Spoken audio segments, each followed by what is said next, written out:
जी नमस्कार मित्रों। अ, गंगा कावेरी व्याख्यान माला का आज 72वां व्याख्यान है और बहुत हर्ष के साथ मैं आप सभी प्राध्यापक बंधुओं का, शोधार्थी साथियों का एवं प्रिय विद्यार्थियों का, जो भी लोग जुड़े हुए हैं देश के अलग अलग हिस्से से, मैं आप सभी का इस महत्वपूर्ण आभासी पटल पर स्वागत करता हूं। गंगा कावेरी व्याख्यान माला लाल बहादुर शास्त्री महाविद्यालय गोंडा उत्तर प्रदेश, पॉम्पे कॉलेज एकला मंगलुरु कर्नाटक एवं मंगलुरु विश्वविद्यालय हिंदी अध्यापक संघ के संयुक्त तत्वावधान में पिछले वर्ष जुलाई माह से सतत गतिमान है। आप सभी लोगों के उत्साहवर्धन से, आप लोगों की सक्रिय सहभागिता से यह कार्यक्रम चल रहा है।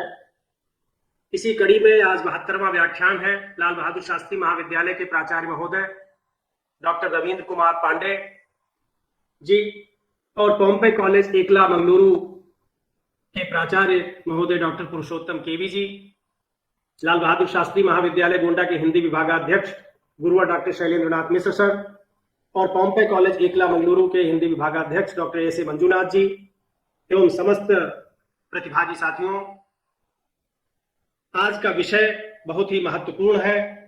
हिंदी में ऑनलाइन शोध की संभावनाएं, और उस विषय पर अपना वक्तव्य देने के लिए हमारे साथ जुड़े हुए हैं हिंदी के बहुचर्चित प्रौद्योगिकीविद श्री बालेंदु शर्मा दाधीच जी, जो कि एक सुपरिचित नाम है हिंदी दुनिया में। खास करके हिंदी से तकनीक का जो रिश्ता नाता है, उससे जो लोग संबंध रखते हैं, वो आपके नाम को भी बखूबी जानते हैं और आपके काम को भी लोग नोटिस में लगातार ले रहे हैं। तो सबसे पहले मैं आपका संक्षिप्त परिचय दे करके कार्यक्रम को आगे ले चलूंगा। आदरणीय बालेंदु शर्मा दाधीच जी, जो आज के हमारे मुख्य वक्ता हैं, सबसे पहले मैं आपका कार्यक्रम में स्वागत करता हूं, आपको अभिवादन करता हूं। आपका जो व्यक्तित्व है, आपका जो कृतित्व है, जैसा मैंने कहा कि आप सुपरिचित हैं, फिर भी एक परिचय देने की हमारी एक परिपाटी है, जिससे जो सामान्य प्रतिभागी हैं, जो नहीं जानते हैं, उनको एक जरूरी सूचना उन तक पहुंच जाती है। तो आप राष्ट्रीय स्तर पर सम्मानित वरिष्ठ प्रौद्योगिकीविद हैं, लेखक हैं, वक्ता हैं। डिजिटल तकनीकों के माध्यम से सामाजिक बेहतरी लाने में, आम आदमी के दैनिक जीवन की गुणवत्ता में वृद्धि करने में और सच्चे तथा समग्र डिजिटल कायाकल्प को बढ़ावा देने में, यानी जिसको हम डिजिटल ट्रांसफॉर्मेशन कहें, देने के लिए आप सतत कार्यरत हैं। माइक्रोसॉफ्ट इंडिया में आप निदेशक के पद पर कार्यरत हैं कि आप माइक्रोसॉफ्ट इंडिया में स्थानीय भाषाओं और सुगम्यता, दिव्यांगों के लिए जो समान परिस्थितियां हैं, उससे संबंधित कार्यों का नेतृत्व कर रहे हैं। आधुनिक डिजिटल तकनीकों के प्रयोग व प्रसार को बढ़ावा देने के लिए आपको महामहिम राष्ट्रपति के हाथों आत्माराम पुरस्कार प्राप्त हो चुका है। इसके अतिरिक्त आपको केंद्र तथा राज्य सरकारों, वैश्विक संगठनों, तकनीकी संस्थानों तथा भाषाई संगठनों द्वारा 20 से अधिक प्रतिष्ठित पुरस्कारों से अलंकृत किया जा चुका है। आदरणीय बालेंदु शर्मा दाधीच जी केंद्रीय शिक्षा मंत्रालय के केंद्रीय हिंदी संस्थान के सदस्य भी हैं।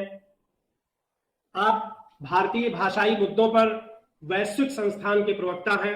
माइक्रोसॉफ्ट के उत्पादों और सेवाओं में भारतीय भाषाओं का समर्थन सुनिश्चित करने और उन्हें भारतीय परिवेश के अनुरूप ढालने, हमारी भाषाओं के अनुरूप तकनीकी युक्तियों के विकास को बढ़ावा देने तथा आम तकनीकी प्रयोक्ताओं को तकनीकी दृष्टि से सबल सक्षम बनाने में जुटे हैं। भाषा प्रौद्योगिकियों को लोकप्रिय बनाने के लिए वे अनेक तरह का कार्य कर रहे हैं, जिनमें तत्संबंधी सरकारी औद्योगिक संस्थाओं में प्रतिनिधित्व करना, भाषा तकनीक के विषयों पर सम्मेलनों व कार्यशालाओं का आयोजन करना, उपयुक्त सामग्री यानी कंटेंट का विकास करना, मार्केटिंग अभियान संचालित करना और मुख्य धारा के मीडिया में प्रौद्योगिकी पर लेखन और भाषा तकनीक के मुद्दों पर एडवोकेसी की गतिविधियां चलाना शामिल है। आपके द्वारा कई भाषाई सॉफ्टवेयर विकसित किए गए हैं, जो निःशुल्क उपलब्ध हैं आपकी वेबसाइट पर, ऐसे ही सॉफ्टवेयर वेबसाइट से डाउनलोड किए जा सकते हैं। सुगम्यता और समावेशन के अभियानकर्ता के रूप में बालेंद्र समाज संगठनों, कार्य संस्कृति, प्रौद्योगिकी, उत्पादों, डिजाइन, संचार और परिवेश में समावेशन को बढ़ावा देने में लगे हुए हैं। ये स्वाभाविक है कि उनके द्वारा लिखी गई किताबें भारतीय भाषा प्रौद्योगिकी और सुगम्य तकनीकों पर केंद्रित हो। ऐसा है भी, उनके द्वारा लिखी गई 5 पुस्तकें हिंदी में जो तकनीकी समस्याओं को सुलझाती हैं और दिव्यांगों के लिए जो तकनीक है, ये बहुत ही आपकी चर्चित किताब है।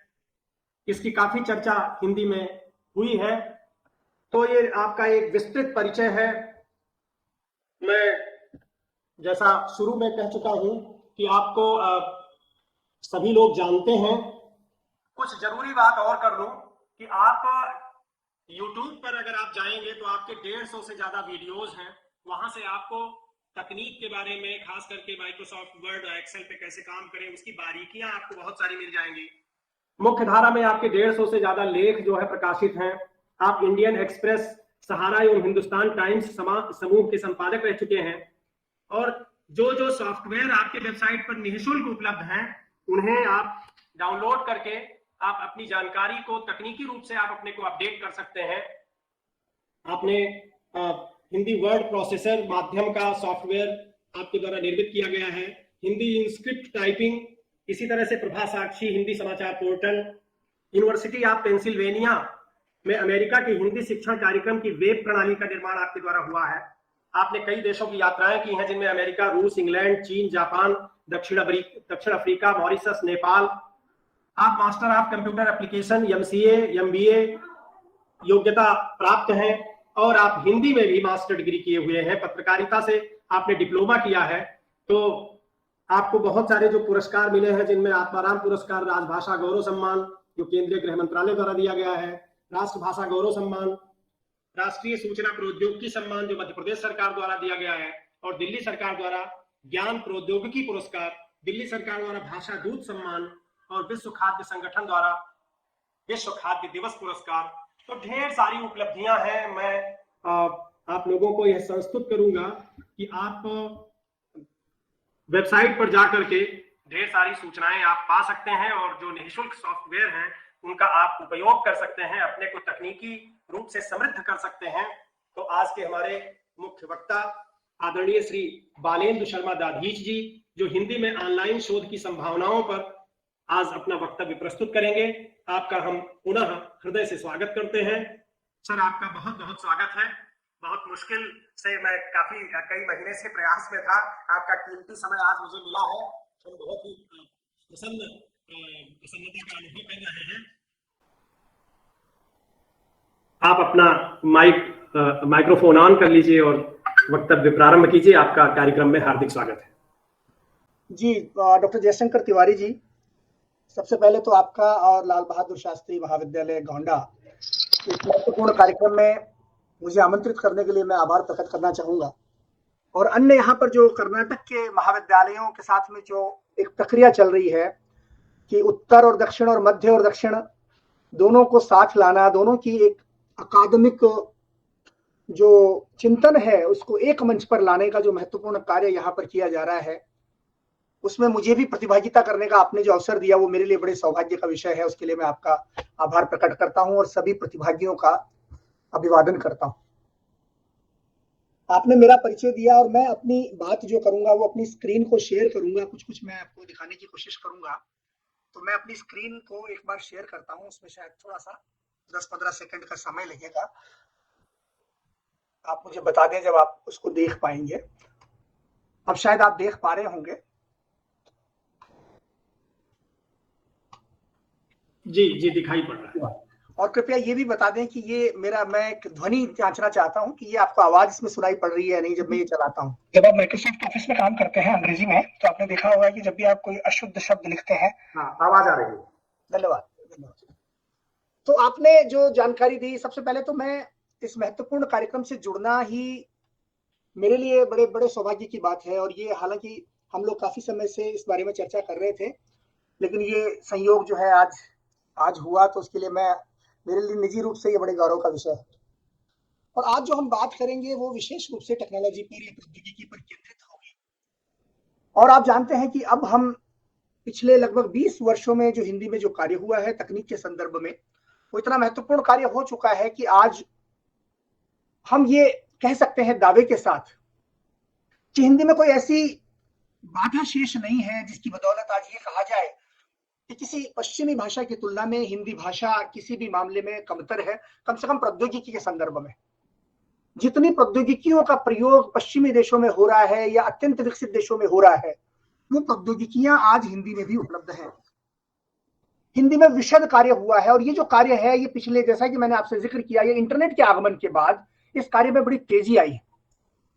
और इंटरनेट के आगमन के बाद कुछ और चीजें घटित हुई। उदाहरण के तौर पर क्लाउड कंप्यूटिंग का आना और आर्टिफिशियल इंटेलिजेंस या कृत्रिम बुद्धिमत्ता का आना, ये कुछ ऐसी तकनीकी अवधारणाएं और परिघटनाएं थी जिनको सुनने में तो हमें लगता है कि ये कितनी जटिल या कॉम्प्लेक्स चीजें होंगी, लेकिन आपको ये जानकर सुखद आश्चर्य होगा कि हमारी हिंदी भाषा इस प्रकार की तकनीकों के माध्यम से भी बहुत समृद्ध हो रही है, जहां तक प्रौद्योगिकी का संदर्भ लिया जा रहा है। तो आज लगभग हर प्रकार से कम एक सामान्य व्यक्ति के लिए या एक अकादमिक व्यक्ति के लिए जितनी उसकी आवश्यकताएं होती हैं, अपने कंप्यूटर या मोबाइल फोन या इंटरनेट पर काम करने के संदर्भ में हिंदी भाषा में कोई बाधा आज शेष नहीं है। और यदि कोई बाधा शेष है तो वो बाधा हमारे अपने स्तर पर हो सकती है, हमारी जागरूकता के स्तर पर हो सकती है। जैसा कि अभी तिवारी जी ने जिक्र भी किया है, कुछ कार्य मैंने भी इस संदर्भ में किया है, जो आपको यहाँ मेरी एक वेबसाइट है मेरे ही नाम से, इस पर जाने पर आपको वो कार्य यहाँ पर मिलेगा, जिसको आप डाउनलोड करें और उन सॉफ्टवेयरों का अगर आप इस्तेमाल करेंगे तो हिंदी भाषा में काम करने में आपको ये काफी मदद करते हैं, ऐसी मुझे उम्मीद है। उदाहरण के तौर पर ये माध्यम नाम का एक सॉफ्टवेयर जो यहाँ दिखाई दे रहा है, यदि आप यहाँ पर क्लिक करेंगे मेरी वेबसाइट पर जाकर के, तो आप इसको डाउनलोड करें यहाँ पर और ये आपके कंप्यूटर में इंस्टॉल हो जाता है और उसके बाद आप अपने कंप्यूटर में हिंदी में काम कर सकते हैं। और ये अकादमिक संदर्भों में आपके लिए उपयोगी हो सकता है, क्योंकि ये आपको पुराने जो फॉन्ट्स होते थे हमारे, उनमें भी काम करने की सहूलियत देता है। उदाहरण के तौर पर कृति फॉन्ट में आज भी अकादमिक संदर्भों में काफी कार्य होता है। यदि आप उसमें कार्य करते हैं तो ये माध्यम नाम का जो निःशुल्क वर्ड प्रोसेसर है या शब्द संसाधक है, इसको आप डाउनलोड करें और इसका प्रयोग करें। ये आपके लिए चीजें आसान बनाता है। ये दो तरह से आपको टाइपिंग करने में मदद करता है, रिमिंगटन पद्धति से या फिर कृति, आप चाहें तो जो नई इंस्क्रिप्ट प्रणाली है उसका प्रयोग करते हुए इसका प्रयोग कर सकते हैं। एक अन्य सॉफ्टवेयर जो आपको यहाँ दिखाई दे रहा है, स्पर्श, ये जो स्पर्श है ये हिंदी में टाइपिंग सीखने के लिए है। इसका प्रयोग करते हुए आप कुछ ही दिनों में विशुद्ध भारतीय प्रणाली से टाइपिंग करना सीख सकते हैं, जो भारत की मानक टाइपिंग पद्धति है, जिसको बोलते हैं इंस्क्रिप्ट। और ये भी एक निःशुल्क सॉफ्टवेयर है और ऐसे अनेक सॉफ्टवेयर आपको इस वेबसाइट पर यहाँ पर मिलेंगे। इनके अलावा अनेक कार्य जो है वो अन्य संस्थानों द्वारा भी किए गए हैं और हिंदी भाषा धीरे धीरे आगे बढ़ रही है। जहां तक मेरा अपना संस्थान है, जहां तक उसका प्रश्न है, मेरे अपने संस्थान ने भी इस संदर्भ में एक क्रांतिकारी भूमिका निभाई है। संभवतः आप में से अधिकांश लोग उससे परिचित होंगे, जो भूमिका माइक्रोसॉफ्ट ने इस संदर्भ में निभाई है। तो माइक्रोसॉफ्ट का जो कार्य है हमारी भाषाओं में कामकाज करने के संदर्भ में एक मैं कहूंगा प्रवर्तक का कार्य है, एक जिसको कहते हैं अंग्रेजी में पायनियर का कार्य है। इसी प्रकार से गूगल का कार्य है। गूगल एक बहुराष्ट्रीय कंपनी है, लेकिन उसने भी काफी कार्य किया है भारतीय भाषाओं को तकनीकी दृष्टि से समृद्ध बनाने के लिए। उसके अतिरिक्त जो कार्य हुआ है भारत सरकार के संस्थानों ने किया है। उदाहरण के तौर पर भारत सरकार के इलेक्ट्रॉनिक्स और सूचना प्रौद्योगिकी विभाग से जुड़े हुए अनेक संगठन, जिनमें TDIL एक संगठन है या सीडैक एक संगठन है, इन संस्थानों का कार्य है। और उसके बाद अनेक शिक्षण संस्थानों ने भी इस कार्य में भूमिका निभाई है, जिनमें खास तौर पर IIT शामिल है, भारतीय प्रौद्योगिकी संस्थान। तो इन्होंने बहुत कार्य किया है और जो कार्य किया है वो विभिन्न प्रकार के स्टैंडर्ड्स या मानकों को तैयार करने के संदर्भ में भी है। तो वो फिर सॉफ्टवेयरों को विकसित करने के संदर्भ में भी है और सेवाएं विकसित करने के संदर्भ में भी है। किंतु हम जो बात कर रहे हैं वो अकादमिक संदर्भों में कर रहे हैं कि शिक्षा के क्षेत्र में, शिक्षण के क्षेत्र में दोनों भूमिकाओं में, शिक्षक और छात्र दोनों भूमिकाओं में किस प्रकार से टेक्नोलॉजी मदद कर सकती है एक सामान्य व्यक्ति के, और किस प्रकार से शोध के संदर्भ में टेक्नोलॉजी या इंटरनेट जो है वो हमारी मदद कर सकती है। तो आज जो हम चर्चा कर रहे हैं विस्तार से, इसमें हम अनेक मुद्दों पर बात करेंगे, लेकिन बुनियादी रूप से जो पहली बात हम करेंगे वो डिजिटल माध्यमों पर कामकाज के साधनों के बारे में करेंगे। क्योंकि इंटरनेट का जितना ज्यादा विकास हुआ है और प्रसार हुआ है वो हमारे जीवन में आज इस प्रकार से घुल मिल गया है कि हम में से लगभग हर एक व्यक्ति इंटरनेट पर जाता है और कुछ ना कुछ उसको अपने उद्देश्य की चीजें वहां पर मिलती है, भले ही वो समाचार हो, भले ही वो आपके शिक्षण कार्यों में इस्तेमाल की जाने वाली सामग्री हो, विषय वस्तु हो, आपके पाठ्यक्रम से संबंधित सामग्री हो या सहायक सामग्री हो, ऐसी तमाम किस्म की सामग्रियां आपको इंटरनेट पर आज मिलती हैं। तो डिजिटल माध्यमों पर कामकाज करने के लिए किस प्रकार के साधन मौजूद हैं, ये हमारा एक पहला बिंदु है जिस पर हम आज चर्चा करेंगे। दूसरा है ऑनलाइन शोध के लिए तकनीकी सुविधाएं कौन कौन सी। तीसरा है उपयोगी विषय वस्तु इंटरनेट पर कहां मिलेगी, कंटेंट कहां मिलेगा। चौथा है ऑनलाइन शोध की चुनौतियां और समाधान। और अंत में जो पांचवा स्तंभ है वो है व्यवहारिक प्रशिक्षण हमारे प्रतिभागियों द्वारा। तो इसमें आज के इस कार्यक्रम के अंत में जो प्रश्नावली दी जानी है उसको हल किए जाने की प्रक्रिया भी शामिल है। तो ये 5 बिंदु है जिन पर आज हम अपनी बात केंद्रित रखेंगे। इसमें सबसे पहला जो स्तंभ है वो है डिजिटल माध्यमों पर कामकाज की स्थिति आज क्या है। तो सबसे पहले हमको ये जानना जरूरी है कि जहां तक ऑनलाइन शोध का सवाल है, कंप्यूटर वो बुनियादी उपकरण है जिसका इस्तेमाल इस संदर्भ में किया जाता है या किया जाना चाहिए। क्योंकि जो अन्य उपकरण है, उदाहरण के तौर पर एक स्मार्टफोन या फिर कोई टैबलेट, वो इस काम के लिए उपयुक्त नहीं है। एक तो उनकी स्क्रीन छोटी है, दूसरे उनकी जो स्क्रीन है वो लंबवत है, तीसरे उनमें कीबोर्ड और माउस का प्रयोग नहीं होता, चौथे उनमें सामग्री को स्टोर करने की क्षमता बहुत कम है। तो ये बुनियादी कारण है। हालांकि मोबाइल फोन हो या कंप्यूटर हो, दोनों ही डिजिटल युक्तियां हैं, दोनों में ही काफी हद तक इंटरनेट को एक्सेस करने की क्षमता मौजूद है। किंतु यदि हम मोबाइल का प्रयोग करना चाहेंगे अपने ऑनलाइन शोध में तो वो बहुत सीमित रहेगा। ज्यादा से ज्यादा वो इंटरनेट की खोज यानी कि सर्च इंजनों के प्रयोग तक सीमित हो सकता है, या फिर वो लोगों के साथ साक्षात्कार आदि करने में उसकी भूमिका हो सकती है, या फिर तीसरा नोट लेने के लिए या नोट टेकिंग या फिर माइंड मैपिंग जिसको कहते हैं, अपने विचारों को शब्दों में ढालना और सहेजना, उस कार्य के लिए स्मार्टफोन पर आने वाले कुछ एप्लीकेशनों का हम लोग प्रयोग कर सकते हैं। किंतु मोटे तौर पर मोबाइल फोन की भूमिका सीमित है, उसी तरह से टैबलेट की भूमिका भी उतनी ही लगभग सीमित है। तो मूल जो उपकरण या युक्ति है जो हम इस्तेमाल करते हैं ऑनलाइन शोध के लिए वो कंप्यूटर है, आपका डेस्कटॉप या फिर लैपटॉप कंप्यूटर है।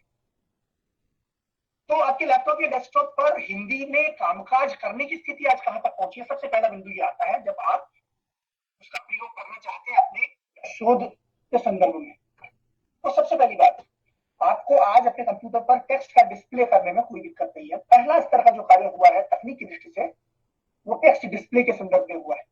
यदि आप किसी भी भाषा की फाइलें इंटरनेट से डाउनलोड करते हैं तो आप उनको अपने कंप्यूटर में सहेज सकते हैं बिना किसी दिक्कत के। भले ही आपके कंप्यूटर में उन भाषाओं के फॉन्ट उपलब्ध है या नहीं है, इसकी भी आपको कोई परवाह करने की जरूरत नहीं है, इसके बारे में चिंता करने की जरूरत नहीं। तो ये पहला समर्थन है जो आप यहाँ पर देख सकते हैं, टेक्स्ट डिस्प्ले। दूसरा जो बिंदु आता है टेक्स्ट इनपुट, और टेक्स्ट इनपुट से तात्पर्य है कंप्यूटर में टाइप करना या फिर किसी दूसरे माध्यम से कंप्यूटर में टेक्स्ट को पहुंचाना और उसमें दस्तावेजों में टेक्स्ट का इस्तेमाल करना। टेक्स्ट इनपुट शब्द का इस्तेमाल इसलिए किया गया है कि ये टाइपिंग से थोड़ी आगे की बात है। टाइपिंग भी इसका एक हिस्सा है, एक तरीका है टेक्स्ट इनपुट का। लेकिन आजकल आप जानते हैं कि कंप्यूटरों में और मोबाइल फोन में हम बोलकर भी अपनी बात कहने लगे हैं, तो वो टेक्स्ट इनपुट उससे कहीं आगे जाता है। और आज न सिर्फ मोबाइल फोन में बल्कि आपके डेस्कटॉप और लैपटॉप में भी विभिन्न तरीकों से टेक्स्ट इनपुट करना संभव है हिंदी में। उदाहरण के तौर पर आप बोल करके भी टाइप कर सकते हैं और यहाँ तक कि आप अपनी हस्तलिपि का भी प्रयोग कर सकते हैं। तो ये दूसरा बिंदु हुआ। दूसरा बड़ा काम जो तकनीकी दृष्टि से हिंदी में हुआ है वो टेक्स्ट इनपुट के संदर्भ में है। और यहाँ इस समय ये कहा जा सकता है कि हिंदी में टेक्स्ट इनपुट की सारी चुनौतियां लगभग समाप्त हो चुकी है। अब कोई चुनौती शेष नहीं है, कम से कम टाइपिंग करने के मामले में। विशेषकर जब से यूनिकोड का हिंदी में आगमन हुआ है तब से हिंदी में तकनीकी विकास ने बहुत तेज रफ्तार पकड़ी है और आज हम यूनिकोडोत्तर दौर में है, जबकि टेक्स्ट इनपुट कोई समस्या नहीं रह गया है या कोई चुनौती नहीं रह गया है।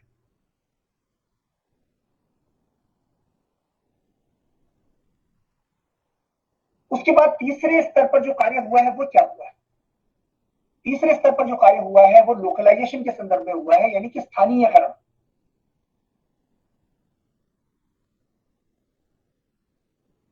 लोकलाइजेशन या स्थानीयकरण से तात्पर्य यह है कि आज आप विंडोज या ऑफिस उनका पूरा का पूरा जो चेहरा मोहरा है या उनका जो मुखावरण है वो सारा हिंदी में बदल सकते हैं।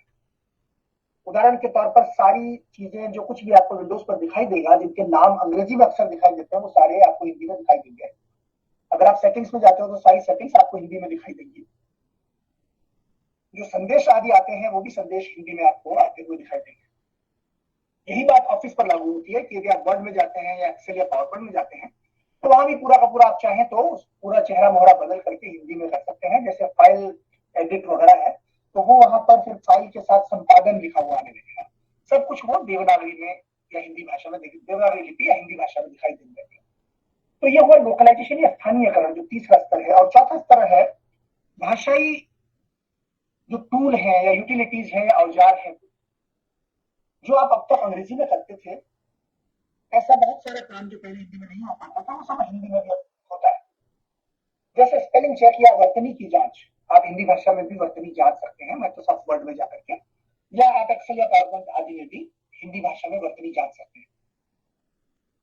उसके बाद ऑटो करेक्ट है, या फिर आपको थिसॉरस देखना है, समानार्थक या पर्यायवाची देखना है, तो ये सब भी आज माइक्रोसॉफ्ट वर्ड में और अन्य जो ऑफिस के उपयोग है उनमें उपलब्ध है। तो 5वें नंबर पर आप यहाँ पर देखेंगे, यहाँ पर लिखा है एवरीडे एआई, यानी रोजमर्रा के कामकाज में आर्टिफिशियल इंटेलिजेंस का दखल जो है वो बढ़ रहा है। वो एक सकारात्मक शक्ति के रूप में, एक रचनात्मक शक्ति के रूप में हमारे साथ आ रही है और हमारी भाषाओं में काम करना और ज्यादा सुगम और संभव बना रही है। उदाहरण के तौर पर डिक्टेशन करना या नरेशन करना, आप जब बोलते हैं तो कंप्यूटर में वो टाइप होने लगता है और जो आप लिखते हैं उसको कंप्यूटर पढ़कर सुना सकता है। विंडोज में नैरेटर नाम का एक टूल आता है तो ये काम करने में सक्षम है। उसके बाद मशीन ट्रांसलेशन, जो मशीन अनुवाद जिसको बोलते हैं या यांत्रिक अनुवाद जिसको बोलते हैं, ये भी कृत्रिम बुद्धिमत्ता, कृत्रिम मेधा या कृत्रिम बुद्धिमत्ता के माध्यम से या आर्टिफिशियल इंटेलिजेंस के माध्यम से हम तक पहुंचा है। उसके बाद हस्तलिपि की पहचान करना, ये भी एक एआई आधारित एक क्षमता है जो आपके पीसी में आ गई है या आपके कंप्यूटर में आ गई है। तो ये सारी चीजें होने के बाद कम से कम एक बात निश्चित है कि आपका अपने कंप्यूटर के ऊपर काम करना या उसके साथ संवाद करना या लोगों तक पहुंचना या अपनी रचनात्मकता को स्वर देना कम से कम किसी तकनीकी बाधा की वजह से रुकेगा नहीं, क्योंकि कोई भी ऐसी बाधा नहीं बची है जो कि आपको ऐसा करने से रोके। कम से कम आपकी सामग्री को तैयार करने से, आपके शोध को करने से। आप इंटरनेट पर जाकर के सर्च अगर हिंदी में करना चाहें तो वो कर सकते हैं। इंटरनेट पर जाकर आप संवाद हिंदी में कर सकते हैं, ईमेल हिंदी में भेज सकते हैं। और क्या कुछ नहीं कर सकते, ये प्रश्न आज पैदा होता है, क्योंकि आप लगभग सब कुछ कर सकते हैं जो आप पहले अंग्रेजी या अन्य विकसित देशों की भाषाओं में कर सकते थे। तो पहली बात ये हुई कि डिजिटल माध्यमों पर कामकाज आज बहुत सुगम है और उसके बहुत सारे साधन उपलब्ध हैं। तो कोई छात्र यदि मान लीजिए हिंदी में शोध करना चाहते हैं, इंटरनेट का उपयोग करना चाहते हैं, तो सबसे पहले तो कंप्यूटर पर आना और कंप्यूटर के माध्यम से इंटरनेट पर पहुंचना और वहां से सामग्री ढूंढना और वापस आना और अपने पास सहेजना, ये सारी प्रक्रियाएं आसान हो गई है। इनमें कोई विशेष चुनौती शेष नहीं रह रही। तो ये होने के बाद आगे बढ़ते हैं कि अगर हम इंटरनेट पर कुछ सामग्री डाउनलोड करते हैं, उसका इस्तेमाल करते हैं, तो कुछ तकनीकी आवश्यकता हमको होती है। उदाहरण के तौर पर मान लीजिए हम जो सामग्री लाते हैं वो किसी पुराने फॉन्ट में है या ऐसे फॉन्ट में है जो हमारे पास मौजूद नहीं है या जो गैर यूनिकोड फॉन्ट है, तो हम उसको कैसे बदलेंगे। तो इंटरनेट पर ऐसी बहुत सारी वेबसाइटें हैं जहां पर फॉन्ट परिवर्तन के आपको बहुत सारे टूल मिलते हैं और उनमें से ज्यादातर निःशुल्क है। वहां पर आप जाकर के अपना किसी भी दूसरे फॉन्ट का, एक फॉन्ट का जो टेक्स्ट है या पाठ है, आप वहां पर डाल देते हैं और उसके बाद आप चुन लेते हैं कि मुझे इसको किस फॉन्ट में बदलना है। और बीच में एक बटन आपको मिलेगा, उसको दबाने पर आपका जो पाठ है या टेक्स्ट है वो कन्वर्ट हो जाता है दूसरे फॉन्ट में और उसके बाद आप उसको वापस माइक्रोसॉफ्ट की जो वेबसाइट है भाषाindia.com, वहां पर भी आपको डाउनलोड वाले खंड में TBIL कन्वर्टर के नाम से एक टूल मिलता है, जिस टूल का इस्तेमाल करते हुए भी आप इसी प्रकार से अपनी फाइलों को एक फॉन्ट से दूसरी फॉन्ट में आप परिवर्तित कर सकते हैं। उदाहरण के तौर पर यहाँ पर एक साइट दिखाई गई है राजभाषा.net।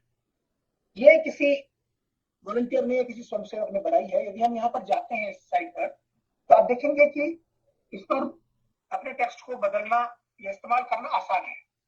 उसमें ज्यादा बहुत बड़ी कोई बहुत कॉम्प्लेक्सिटी नहीं है, बहुत ज्यादा कोई जटिलता नहीं है।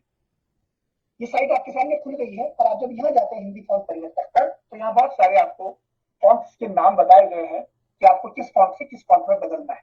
वैसे आप अपनी आवश्यकता के अनुसार किसी भी लिंक पर क्लिक कर सकते हैं और उसके बाद अगर आपको विज्ञापन दिखाई देता है तो थोड़ी देर में वो विज्ञापन चला जाएगा। जब आप इस पेज पर आ जाते हैं तो यहाँ पर आप आने के बाद अपनी सामग्री को आप एक फॉन्ट से दूसरे फॉन्ट में आप बदल सकते हैं। जैसे यहाँ पर आपको बहुत सारे लिंक दिखाई दे रहे हैं। उदाहरण के तौर पर आप यहाँ पर देखिए, आपको सारे लिंक यहाँ पर दिखाई देंगे जिनका इस्तेमाल करते हुए आप अपने टेक्स्ट को बदल सकते हैं। जैसे यूनिकोड मंगल से कृतिदेव कन्वर्टर में जाना है तो यहाँ क्लिक करें। जब आप यहाँ क्लिक करते हैं तो ये पेज खुलता है, जिस पर आप देख रहे हैं कि यहाँ पर आपको कृतिदेव फॉन्ट में यहाँ पर सामग्री डालनी है, और जब आप ये बटन दबाएंगे तो वो यूनिकोड फॉन्ट में बदल जाएगी। तो ऐसे बहुत सारे अन्य भी आपको ऑनलाइन माध्यमों पर ऐसे टूल आपको मिलेंगे, जिनमें से ज्यादातर निःशुल्क है जी। उसके बाद आपको और भी आपकी आवश्यकता है कि चर्चा करते हैं।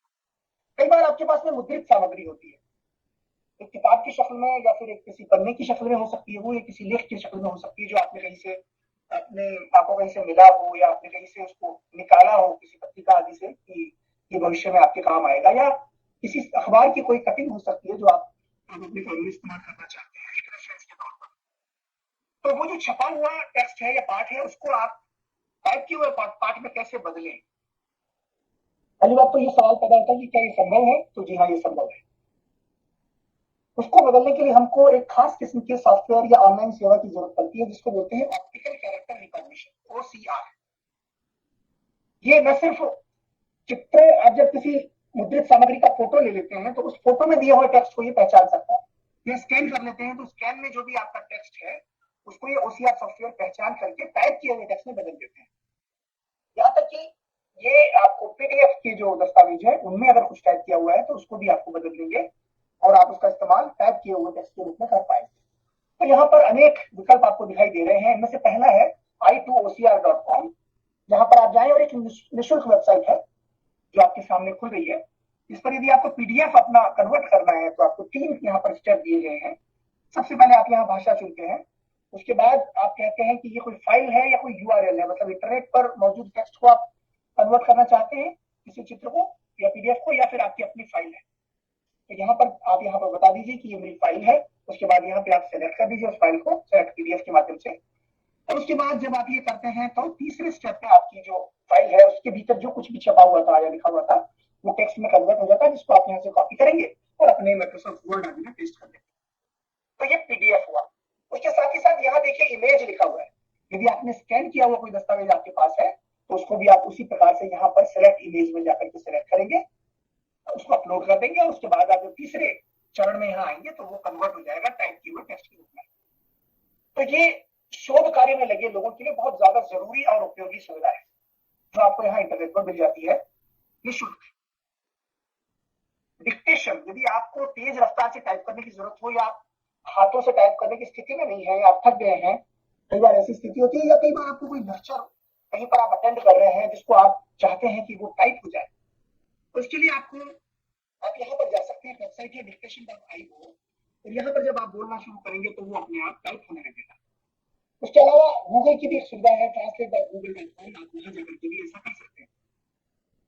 तो जब आप dictation.io पर आते हैं तो यहाँ आने के बाद यहाँ लिखा है लॉन्च डिक्टेशन, आप यहाँ क्लिक करिए, एक पेज खुल जाता है, और इस पर जाने के बाद आप अपनी भाषा चुनेंगे, और चुनने के बाद आप यहाँ पर पहले स्टार्ट बटन दबाएंगे और बोलना शुरू कर देंगे, और जो भी कुछ बोल रहे हैं वो यहाँ टाइप होता चला जाता है। आप उसको कॉपी कीजिए, और उसको जब कॉपी करेंगे तो वो फिर आप कहीं भी उसका इस्तेमाल कर सकते हैं। जैसे मान लीजिए मैं हिंदी में करना चाहता हूँ, तो मैं यहाँ जाकर के हिंदी को चुन लेता हूँ, और मैं स्टार्ट बटन दबाता हूँ और बोलना शुरू करता हूँ। नमस्कार अब बोल करके भी हिंदी में टाइप करना संभव है।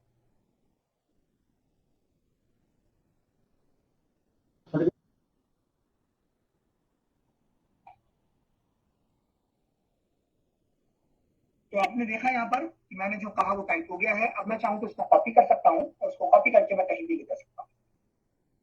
मैं अपने कंप्यूटर में अपने डेस्कटॉप में कॉपी कर सकता हूँ। तो ये मेरे काम को आसान बनाने वाला एक टूल है, एक यूटिलिटी है, जिसका प्रयोग मैं कर सकता हूँ। उसके बाद आप आइए, अगर आप ऑनलाइन जाकर के टाइप करना चाहते हैं हाथों से, तो आपको गूगल के कुछ टूल्स मिलेंगे, आप उनका इस्तेमाल कर सकते हैं। google.com/input-tool/try पर जाकर के, या फिर एक क्विलपैड नाम का एक ऑनलाइन एप्लीकेशन है, आप वहां जाकर के भी हिंदी में काम कर सकते हैं। मैं क्विलपैड को खोल के दिखाता हूँ। मैं यहाँ पर क्लिक करता हूँ और एक वेबसाइट खुलेगी, जिस पर जाकर के हम टाइप करना हिंदी में शुरू कर सकते हैं। अगर हम अपने कंप्यूटर में काम करने की स्थिति में नहीं है, या हमारे पास जरूरी फॉन्ट नहीं है, या टाइपिंग की सुविधा नहीं है, तो यहाँ पर जाकर के आप हिंदी चुनिए, मंगल फॉन्ट चुन लीजिए, या कोई दूसरा फॉन्ट चुन लीजिए और काम करना शुरू कर दीजिए।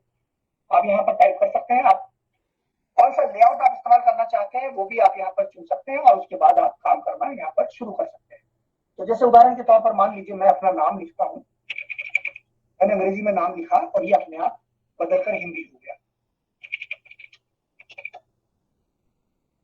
तो ये एक ऑनलाइन साधन है जो आपको काम आएगा, एक उपयोगी साधन है। तो ये विभिन्न डिजिटल माध्यमों पर कामकाज के कुछ साधन हैं। आगे चलते हैं। ऑनलाइन शोध के लिए तकनीकी सुविधाएं कौन कौन सी? एक वेबसाइट जो तकनीकी दुनिया में बहुत अधिक लोकप्रिय है और जिसका नाम है एकेडमिया, उस पर आपको अवश्य जाना चाहिए, क्योंकि एकेडमिया पर बहुत सारे लोग जो शिक्षा के क्षेत्र से आते हैं वो यहाँ पर उनके खाते हैं या अकाउंट हैं, और वो आपस में एक दूसरे के साथ में सामग्री का आदान प्रदान करते हैं, एक दूसरे की सामग्री की समीक्षा करते हैं, उसको पढ़ते हैं, एक दूसरे के लिए कुछ न कुछ वो योगदान भी देते हैं। तो यहाँ पर न सिर्फ आपको बहुत सारी उच्च स्तरीय शैक्षणिक या अकादमिक सामग्री मिलेगी आपकी अपनी भाषा में भी, बल्कि आप लोगों के साथ में नेटवर्किंग भी कर पाएंगे, आप उनके साथ जुड़ पाएंगे, आप विद्वानों के साथ जुड़ पाएंगे। तो ये संभावना भी यहाँ पर बन जाती है। जैसा कि आप यहाँ पर देख सकते हैं, इस समय यहाँ पर 17,04,04,828 एकेडमिक्स और रिसर्चर्स जो है वो जुड़े हुए हैं एकेडमिया से। तो आप यहाँ पर जरूर जाएं। अगर आप शोध छात्र हैं या आप अध्यापक हैं तो यहाँ पर उच्च स्तरीय सामग्री के लिए आप इस ठिकाने का जरूर इस्तेमाल करें। यदि आपको अपने रिसर्च के कामकाज के लिए फॉर्म्स भरने की जरूरत है या सर्वे करने की जरूरत है तो माइक्रोसॉफ्ट फॉर्म्स का प्रयोग करना न भूलें, क्योंकि वो बेहद आसान एक ऑनलाइन ठिकाना है जहां पर जाकर के आप न सिर्फ अपने फॉर्म्स को डिजाइन कर सकते हैं बल्कि उनको ऑनलाइन लोगों के साथ में साझा कर सकते हैं, और वो लोग उस फॉर्म्स को भरेंगे, उन फॉर्म्स को, और आपको भेजेंगे, तो वहीं पर आपको सारे फॉर्म्स का परिणाम भी मिल जाता है। और इसका इस्तेमाल करना बहुत आसान है। इसका जो URL है, एड्रेस है, वो है forms.microsoft.com। आप यहाँ पर जाएं और उसके बाद देखिए कैसे फॉर्म आप बना सकते हैं, उसकी एक झलक मैं आपको दिखाता हूँ।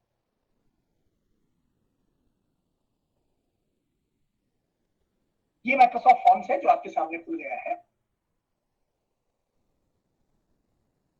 जब आप यहाँ पर पहली बार आते हैं तो इस तरह से ये फॉर्म खुलता है। इसमें आपको दो विकल्प दिखाई देंगे, पहला है नया फॉर्म, दूसरा है नया क्विज। तो ये आप पर निर्भर करता है कि आप किस प्रकार का फॉर्म बनाना चाहते हैं। यदि आप लोगों से उत्तर चाहते हैं, उनको अंक भी देना चाहते हैं, तो आप क्विज में जाएंगे। और अगर सामान्य फॉर्म है सर्वे आपका, जिसमें आप नहीं चाहते हो, उसमें अंक नहीं देना चाहते, तो फिर आप सामान्य नए फॉर्म का इस्तेमाल करें। उदाहरण के तौर पर मैं यहाँ पर मान लीजिए नए फॉर्म पर क्लिक करता हूँ तो एक पेज खुलता है, और मैं अपने शोध के लिए जो भी सर्वे करना चाहता हूँ उसका शीर्षक यहाँ पर लिख सकता हूँ।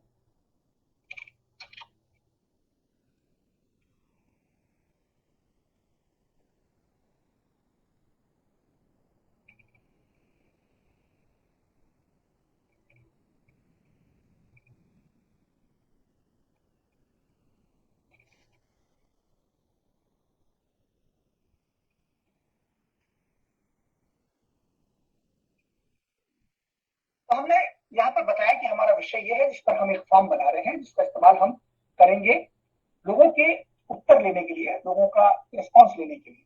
तो हम यहाँ पर सबसे पहले क्लिक करते हैं और हम बताते हैं कि हम जो प्रश्न पूछने जा रहे हैं वो किस तरह का प्रश्न है। क्या वो मल्टीपल चॉइस प्रश्न है या फिर वो उसका जवाब हमें टेक्स्ट के रूप में देना है।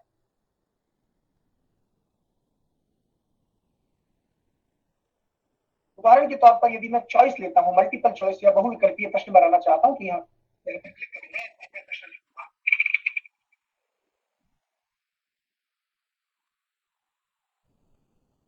और यहाँ पर मैं 2 या 4 या जितने भी विकल्प देना चाहता हूं वो लिख दूंगा।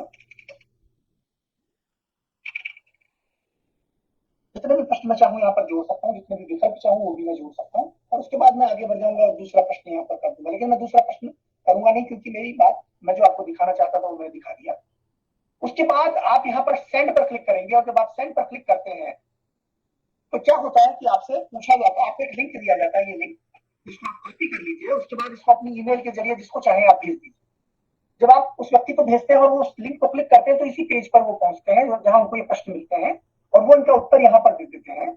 और जब वो उत्तर देते हैं तो यहाँ रिस्पॉन्सेज में यहाँ उत्तर आ जाते हैं। इस समय कोई उत्तर नहीं आया, इसलिए यहाँ पर कुछ नहीं दिखाया जा रहा, लेकिन जब वो लोग उत्तर देंगे तो सारे के सारे उत्तर यहाँ पर दिखाई देंगे, और इस प्रकार आप देख सकते हैं कि आपके किसी प्रश्न विशेष पर या आपके सर्वेक्षण विशेष पर लोगों की प्रतिक्रिया क्या है।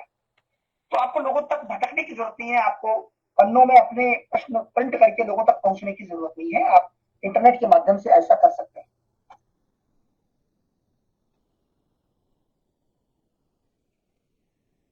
हम आगे चलते हैं। आपने फॉन्ट्स का इस्तेमाल कर लिया।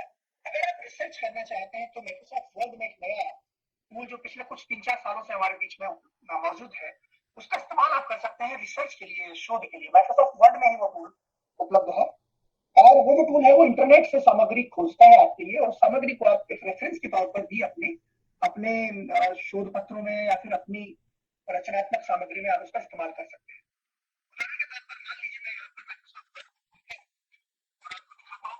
कहां पर आपको मिलेगा तो आप उसको देख पाएंगे। यहाँ पर माइक्रोसॉफ्ट वर्ड खुल रहा है और ये खुलने के बाद आप देखेंगे कि यदि आप यहाँ पर रेफरेंसेज में जाते हैं तो यहाँ पर बहुत सारी नई चीजें आपको यहाँ पर दिखाई देंगी। उदाहरण के तौर पर क्रॉस रेफरेंस दिखाई देगा जो आपको शोध के संदर्भ में आप इस्तेमाल कर सकते हो। यहाँ पर टेबल ऑफ कंटेंट यहाँ पर दिखाई देगा जो आप शोध के रूप में इस्तेमाल कर सकते हो। और जो यहाँ पर आप देखेंगे तो यहाँ पर रिसर्च लिखा हुआ है, आप रिसर्च के लिए यहाँ पर सर्च कर सकते हैं और उसके बाद आप इंटरनेट से सर्च की हुई सामग्री को यहाँ पर इस्तेमाल कर सकते हैं।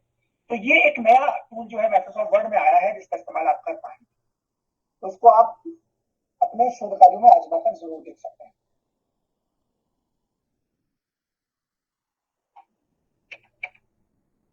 उसके बाद आपको अनुवाद की आवश्यकता पड़ती है क्योंकि विभिन्न भाषाओं में आपको शैक्षणिक सामग्री मिल सकती है जिसको आप अपनी भाषा में अनुवाद करना चाहेंगे। अनुवाद करने के लिए अनेक माध्यम आज उपलब्ध है इंटरनेट पर जो कि निःशुल्क है और यहाँ तक कि माइक्रोसॉफ्ट वर्ड में भी आप एक सॉफ्टवेयर के भीतर रहते हुए अनुवाद कर सकते हैं। लेकिन यदि आप ऑनलाइन माध्यमों पर जाना चाहें तो माइक्रोसॉफ्ट का बिंग ट्रांसलेटर या फिर गूगल का ट्रांसलेट, ये दोनों बहुत अच्छे साधन है जो काफी धीरे मशीन अनुवाद में काफी अच्छा परिणाम देने लगे हैं। उदाहरण के तौर पर हम bing.com पर चलते हैं, उसको देखते हैं कि ये कैसे काम करता है। अनुवाद के लिए मान लीजिए आपको अंग्रेजी से हिंदी में अनुवाद करना है तो यहाँ पर कोई आपको एक भाषा चुननी होगी जो अंग्रेजी है और आप यहाँ पर लिखना शुरू कर सकते हैं। उदाहरण के तौर पर मैं लिखता हूं अंग्रेजी में,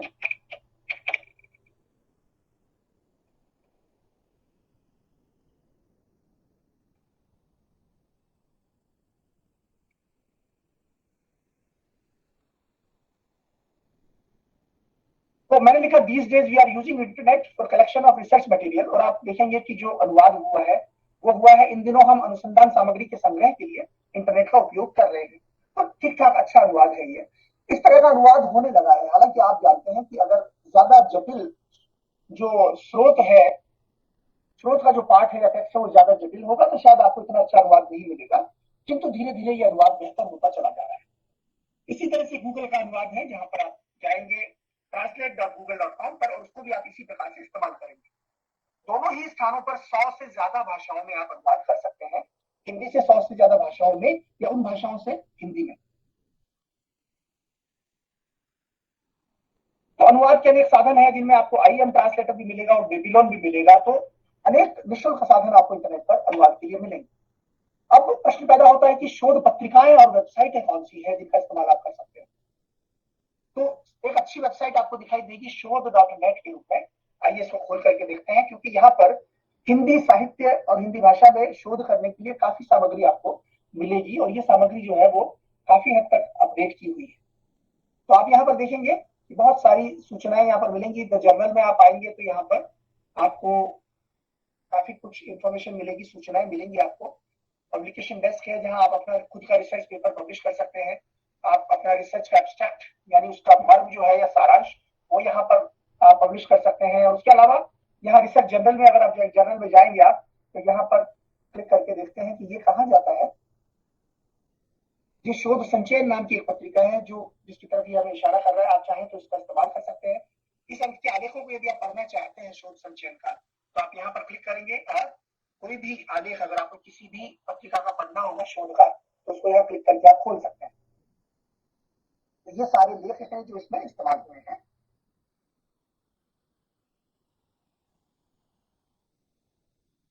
इस शोध पत्रिका में जो लेख छपे हैं या नियमित रूप से छपते हैं आप उनको इंटरनेट पर इस प्रकार से पढ़ सकते हैं और डाउनलोड कर सकते हैं। उदाहरण के तौर पर प्रोफेसर नरेंद्र कोहली का ये शोध पूर्ण जो लेख है बहुत महत्वपूर्ण है, प्रसाद के नाटकों में विरोध तथा संघर्ष। ऐसे अनेक उपयोगी शोध आधारित लेख और खुद शोध भी यहाँ पर इस इंटरनेट वेबसाइट पर आपको मिलेंगे। ऐसी अन्य वेबसाइटें भी है। उदाहरण के तौर पर आप यहाँ पर देखेंगे शब्दब्रह्म.com, ये एक वेबसाइट है। हिंदीश्री.com, ये भी एक वेबसाइट है। इनमें से एक वेबसाइट को हम देखते हैं शब्दब्रह्म.com पर, क्योंकि यहाँ पर शोध सामग्री आपको मिलेगी काफी हद तक और आप उसका इस्तेमाल कर सकते हैं। उदाहरण के तौर पर यहाँ पर नया इश्यू या नया अंक यहाँ पर मिलेगा। शब्द ब्रह्म ने नया अंक प्रकाशित कर दिया है, उस पर यहाँ क्लिक करके आप पढ़ सकते हैं। उसके यहाँ पर देखिए कालजयी साहित्यकार मन्नू भंडारी, तो यहाँ पर हाल ही में मन्नू जी हमसे बिछुड़ गई हैं, उनके बारे में यहाँ पर संपादकीय आपको पढ़ने में मिलेगा और इसी प्रकार की अन्य सामग्री भी यहाँ पर मिलेगी। शब्द ब्रह्म इस वेबसाइट का नाम है। अन्य वेबसाइटें भी है जिनका जिक्र मैंने आपसे किया। अब प्रश्न पैदा होता है कि साहित्य पर यदि हम शोध कर रहे हैं तो साहित्य के बारे में होने वाले घटनाक्रम और नए साहित्य से निरंतर परिचित होते रहना हमारे लिए जरूरी है। तो कौन सी ऐसी वेबसाइट है, कौन से ऐसे इंटरनेट के साधन है जिन पर यह सामग्री मिलेगी? तो सबसे पहला मैं कहूंगा कविता कोश, जिस पर हजारों कवियों की रचनाएं मौजूद हैं। हिंदी के हजारों कवि और यहाँ तक कि अन्य भाषाओं के कवियों की रचनाएं भी आपको यहाँ पर मिलेंगी। जो हिंदी से जुड़ी हुई बोलियां हैं उनके कवियों की रचनाएं भी यहाँ पर मिलेंगी। उन कवियों का यहाँ पर आपको उनकी पूरी सूची मिलेगी, जिसमें से जिस कवि की रचनाएं आप पढ़ना चाहते हैं वो आप पढ़ सकते हैं। उदाहरण के तौर पर यदि आप अज्ञेय पर क्लिक करते हैं तो अज्ञेय की कविताएं यहाँ पर उपलब्ध है। उनकी अनेक प्रसिद्ध कविताएं आपको यहाँ पर दिखाई देंगी जिनको आप यहाँ पर पढ़ सकते हैं। उदाहरण के तौर पर इत्तलम, और इत्तलम जो है ये संग्रह है जिसमें बहुत सारी रचनाएं आपको यहाँ पर मिलेंगी। इनमें से हर रचना को आप जितनी रचनाएं यहाँ पर दी गई है उनको पढ़ सकते हैं। नए बादल में तेरी याद, आदिम प्रेयसी, इसी समय जीवन की उजड़े कानून में, विस्तृत आशाहीन गगन में, किसी अजाने ही क्षण में, आशा अभिलाषा की तप्त उस सांसों से हो पूजी भूत, नए बादल में तेरी याद। तो ये कविता कोश हुआ। उसके बाद अन्य वेबसाइटें भी है। उदाहरण के तौर पर भारतडिस्कवरी.com, जो कि भारत खोज के नाम से एक पोर्टल चलाते हैं। ये भारत से संबंधित सामग्री इसमें डालते हैं और इसमें साहित्य पर भी काफी सामग्री आपको यहाँ पर मिलेगी, क्योंकि यहाँ पर बहुत सारी श्रेणियां आपको देखने को मिलेगी। इन श्रेणियों में आप अगर एक नजर डालेंगे तो यहाँ पर आपको हलचल, संपादकीय, आर्य, व्यक्तित्व, रोग, आकर्षण आदि आदि आदि यहाँ पर दिखाई देंगे। इसी में आपको अनेक साहित्यकारों के बारे में, अनेक व्यक्तित्वों के बारे में जानकारी मिलेगी, जो कि आप यहाँ देख सकते हैं। उदाहरण के तौर पर महापंडित राहुल सातत्यायन पर ये लेख है और इसी प्रकार के लेख आपको अन्य साहित्यकारों पर भी यहाँ पर मिलेंगे। आप थोड़ा इसको जाकर के थोड़ा देखेंगे, आजमाएंगे तो यहाँ बहुत कुछ मिलेगा। जैसे प्रशासनिक हिंदी का विकास पर एक अच्छा लेख यहाँ मिलेगा, देवनागरी पर देवीशंकर द्विवेदी की रचना है वो यहाँ मिलेगी, आदि आदि। तो अच्छा एक साधन है हिंदी में शोध के लिए, इसको भी आप आजमा सकते हैं। इसका नाम है भारतडिस्कवरी.org। गद्य कोश भी एक अन्य स्थान है जहां पर आपको गद्य सामग्री मिलेगी। और इसी प्रकार से विश्व हिंदी डेटाबेस, जो विश्व हिंदी सचिवालय है मॉरिशस में जो स्थित है और भारत तथा मॉरिशस की सरकारों द्वारा संचालित है, उसने विश्व हिंदी डेटाबेस बनाया है जिसमें दुनिया भर के बहुत सारे प्रमुख लेखकों के बारे में और वहां की और दुनिया भर की हिंदी संस्थाओं के बारे में आपको यहाँ पर जानकारियां मिलेंगी। उनके जीवन वृत्त मिलेंगे, उनसे संपर्क करने का तरीका मिलेगा, उन्होंने क्या कुछ किया है, उनके जीवन वृत्त में क्या कुछ है वो यहाँ पर मिलेगा और यहाँ पर आप उनको सर्च भी कर सकते हैं। उदाहरण के तौर पर आप किसी भी एक क्षेत्र में जाना चाहते हैं, जैसे रचनात्मक लेखन में कौन कौन से लोग हैं या शिक्षण में कौन कौन से लोग हैं, तो आप यहाँ पर क्लिक करें और क्लिक करने पर आपको यहाँ दुनिया भर के जो हिंदी में ऐसे लोग जो यहाँ पर आए हैं और जिनकी सामग्री यहाँ उपलब्ध है उनके बारे में यहाँ विवरण मिलेगा। आप इनमें से जिसको चाहे, जिस लिंक को भी चाहे क्लिक करें और उनके बारे में यहाँ पर आपको सामग्री मिल जाएगी। उस सामग्री का आप इस्तेमाल कर सकते हैं। तो बहुत सारे यहाँ पर आपको जाने माने नाम देखने को मिलेंगे, जैसे स्वर्गीय डॉक्टर सुषम बेदी हैं। आप क्लिक करेंगे तो डॉक्टर सुषम बेदी का ये पन्ना है जिस पर आपको उनके बारे में पूरी जानकारी मिलेगी, उनके प्रकाशन, उनकी रचनाएं आदि आदि, और वो किन क्षेत्रों में काम करती हैं। उदाहरण के तौर पर अमेरिका उनका एक क्षेत्र है जिस पर वो लिखती हैं। अन्य जो क्षेत्र है उनका भी यहाँ जिक्र मिलेगा। आप अगर अमेरिका पर क्लिक करते हैं जो उनसे जुड़ा हुआ है, तो अमेरिका और अन्य लोग जो काम करते हैं उनके नाम भी आपको मिलेंगे। उदाहरण के तौर पर डॉक्टर रूपर्ट स्नेल यहाँ पर मिल रहे हैं। तो ये आप एक लेखक से दूसरे लेखक पर पहुंचे, उनके बारे में भी यहाँ पर जानकारी आपको मिल रही है। तो बहुत ही उपयोगी डेटाबेस है। इसमें बहुत तरीकों से आप शोध कर सकते हैं और खोज कर सकते हैं। आप इसका इस्तेमाल जरूर करें, ये काफी उपयोगी संसाधन आपके लिए हो सकता है। तो ये हुआ विश्व हिंदी डेटाबेस। अब ऑनलाइन माध्यमों पर हिंदी की किताबें कहाँ मिलेंगी, तो वो यहाँ मिलेंगी। विकीस्रोत नाम का एक स्थान है जहां पर यदि आप जाएंगे तो वहां पर हिंदी की किताबें आपको डाउनलोड करने के लिए मिलेंगी। आप मूल किताबें यहाँ से डाउनलोड कर सकते हैं पीडीएफ के रूप में या फिर टाइप किए हुए टेक्स्ट के रूप में। उदाहरण के तौर पर आप यदि कथा में जाते हैं या फिर मान लीजिए आप अन्य श्रेणियों में जाते हैं तो वहां पर जाकर के आप यहाँ से सामग्री ले सकते हैं। ये मराठी भाषा में हम पहुंच गए हैं, लेकिन इसी तरह से आप हिंदी विकी सोर्स में चले जाएंगे तो वहां पर हिंदी की सामग्री आपको मिलेगी और आप इसका इस्तेमाल कर सकते हैं। तो ये हुआ विकी सोर्स या विकी स्रोत जिसको हिंदी में कहते हैं। उसके बाद विकी पुस्तक भी है जो wikibooks.org के रूप में उपलब्ध है। ये भी आप खोलें और यहाँ पर भी आपको कई किताबें मिलेंगी जो आप विभिन्न श्रेणियों में यहाँ विभाजित किए हुए देख सकते हैं। जैसे विभिन्न पाठ्यक्रम है, विभागों के बारे में है। हिंदी में यदि जाएंगे आप तो हिंदी भाषा के बारे में आपको यहाँ पर एक श्रेणी मिलेगी जिसके भीतर बहुत सारे विवरण आपको मिलेगा कि हिंदी के नियम क्या है, इसका व्याकरण क्या है, आदि आदि। तो ये हुआ विकी बुक्स में हिंदी यानी विकी पुस्तक। हिंदी समय जो महात्मा गांधी अंतर्राष्ट्रीय हिंदी विश्वविद्यालय वर्धा द्वारा संचालित किया जाता है, वो भी एक वेबसाइट है जहां से आप हिंदी किताबों का टेक्स्ट डाउनलोड कर सकते हैं। तो वो हुआ हिंदी समय। कैसे आप करेंगे इसको आप लिखेंगे हिंदी समय .org लिख के देखिए, अन्यथा हम इसको सर्च कर देंगे। तो ये हिंदी समय .com जो है साहित्य सब के लिए, आप अगर यहाँ पर जाते हैं तो देखिए ये हिंदी समय खुल गया। उसका हिंदी समय .com है .com।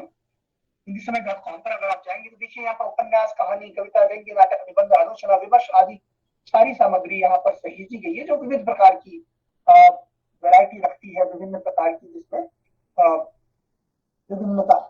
आप इसका इस्तेमाल अपने शोध कार्यों के लिए कर सकते हैं। यहाँ से पुस्तकें भी आप डाउनलोड कर सकते हैं। जैसे आपको उपन्यास चाहिए तो उपन्यास पर आप क्लिक करेंगे और यहाँ पर फिर विभिन्न लेखकों के नाम आपको मिलेंगे, जिनके उपन्यास आपको यहाँ पर मिलेंगे। जैसे मनीषा कुलश्रेष्ठ का अगर आपको उपन्यास देखना है तो आपको यहाँ पर मनीषा कुलश्रेष्ठ के बारे में जानकारी मिलेगी, फिर उनके उपन्यासों के बारे में जानकारी मिलेगी, आदि आदि। आप यदि कहानियां पढ़ना चाहते हैं तो आप कहानी पर क्लिक करें। किसकी कहानी पढ़ना चाहते हैं? फरेश्वरनाथ रेणु की, तो यहाँ पर आपको रेणु जी की कहानियां मिलेंगी। एक आदिम रात्रि की महक, तो ये कहानी आपको यहाँ पर मिल जाएगी। आपके शोध के लिए जब सामग्रियां मिलती नहीं है तो इंटरनेट एक सुलभ और सुगम स्रोत हो सकता है उसका, और ये जो वेबसाइटें हैं इसमें महत्वपूर्ण योगदान दे रही है। कविता कोश हम देख चुके हैं पहले ही, और वहां पर कविता कोश में किताबें भी डाउनलोड करने के लिए उपलब्ध है। मैं उस क्षेत्र में आपको ले चलता हूँ। पहले हमने कविताएं देखी थी, लेकिन देखिए कविता कोश पर ई पुस्तकें भी मौजूद हैं अब। तो 20,000 से अधिक पुस्तकों पर कामकाज जारी है। ये विभिन्न भाषाओं में है, जिनमें हिंदी तो है ही है, अन्य भाषाएं भी है। आप इसमें से किसी भी एक किताब को यहाँ पर लिख करके देख सकते हैं। जैसे इंटरनेट पर मेरा गांव है या सुरांगी सानी की वह हस्ती बहुत है, ये एक पूरी की पूरी रचना, उनकी पूरी पुस्तक है जो आपको यहाँ पर मिलेगी ई बुक के रूप में। आप इसका इस्तेमाल कर सकते हैं। तो ये सारी सामग्री इंटरनेट पर आपको मिल रही है, सुगम है, बहुत सरल ढंग से आप इसका इस्तेमाल कर सकते हैं। इसका आपको लाभ उठाना चाहिए। अब हिंदी की साहित्यिक पत्रिकाओं की वेबसाइटें कौन सी है? आपको हिंदी की साहित्यिक पत्रिकाएं कहाँ मिलेंगी? तो वो यहाँ मिलेंगी notnull.com एक वेबसाइट है। अगर आप यहाँ पर जाएंगे तो यहाँ पर बहुत सारी हिंदी की साहित्यिक पत्रिकाएं आपको दिखाई देंगी। उदाहरण के तौर पर आप इस पेज पर आते हैं और देखिए यहाँ पर परिकथा है, यहाँ पर पाखी है, यहाँ पर समसामयिक सृजन है, यहाँ पर लमही है, नया ज्ञानोदय है। इन पत्रिकाओं को यदि आप खरीदना चाहते हैं तो यहाँ से इन पत्रिकाओं को खरीद सकते हैं। ये इनमें से कुछ सामग्री निःशुल्क मिलेगी आप जब ढूंढेंगे, लेकिन कुछ सामग्री सशुल्क भी है। लेकिन ये सामग्री सिर्फ 20 रुपए में, ये पत्रिका 20 रुपए में यहाँ से मिल रही है आपको। आप यहाँ क्लिक कीजिए और सामग्री को आप, इस पत्रिका को आप यहाँ से खरीद लीजिए।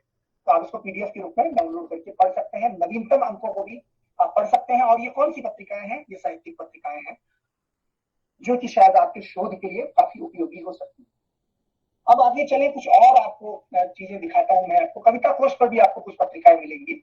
जैसे कविता कोश पर यदि आप इस पेज पर जाते हैं, थोड़ा सा अंदर जब आप जाएंगे तो आप देखेंगे कि ये सारी साहित्यिक पत्रिकाएं, उदंती, कथा बिंब, कल के लिए, कवि कुंभ, कृति, गगनांचल आदि यहाँ पर कविता कोश पर उपलब्ध है। आप इसका इस्तेमाल यहाँ से भी कर सकते हैं। उसके बाद हिंदी के शब्दकोश कहाँ है? हिंदी का एक बड़ा जाना माना शब्दकोश है जिसका नाम ही शब्दकोश.com है। आप यहाँ पर जाएं और हिंदी में जब आप शोध कर रहे होंगे तो आपको अनेक बार शब्दों के अर्थ जानने की आवश्यकता पड़ती है। आप यहाँ पर जाएं और कोई भी शब्द जो आपको इसका अर्थ ढूंढना है अंग्रेजी से हिंदी में या हिंदी से अंग्रेजी में, उसको टाइप करें और आपको वो शब्द का अर्थ यहाँ पर मिल जाएगा। उदाहरण के तौर पर मैंने एक शब्द नमूने के तौर पर लिखा किंगडम, और उसके मुझे अनुवाद यहाँ पर हिंदी में मिल गए। जगत, जाति, प्रभुत्व है, बादशाहत है, राज है, राजत्व है, राज्य आदि आदि। तो ये शब्दकोश.com, आप इस पर जाएं और इसका इस्तेमाल करें जब भी आपको जरूरत हो शब्दों के अर्थ जानने की। उसके बाद अमरकोश भी उपलब्ध है, जो प्राचीन काल से अमरकोश नाम की एक रचना जो बहुत प्रसिद्ध है संस्कृत में, और हिंदी के बहुत सारे शब्द उसमें से आए हैं।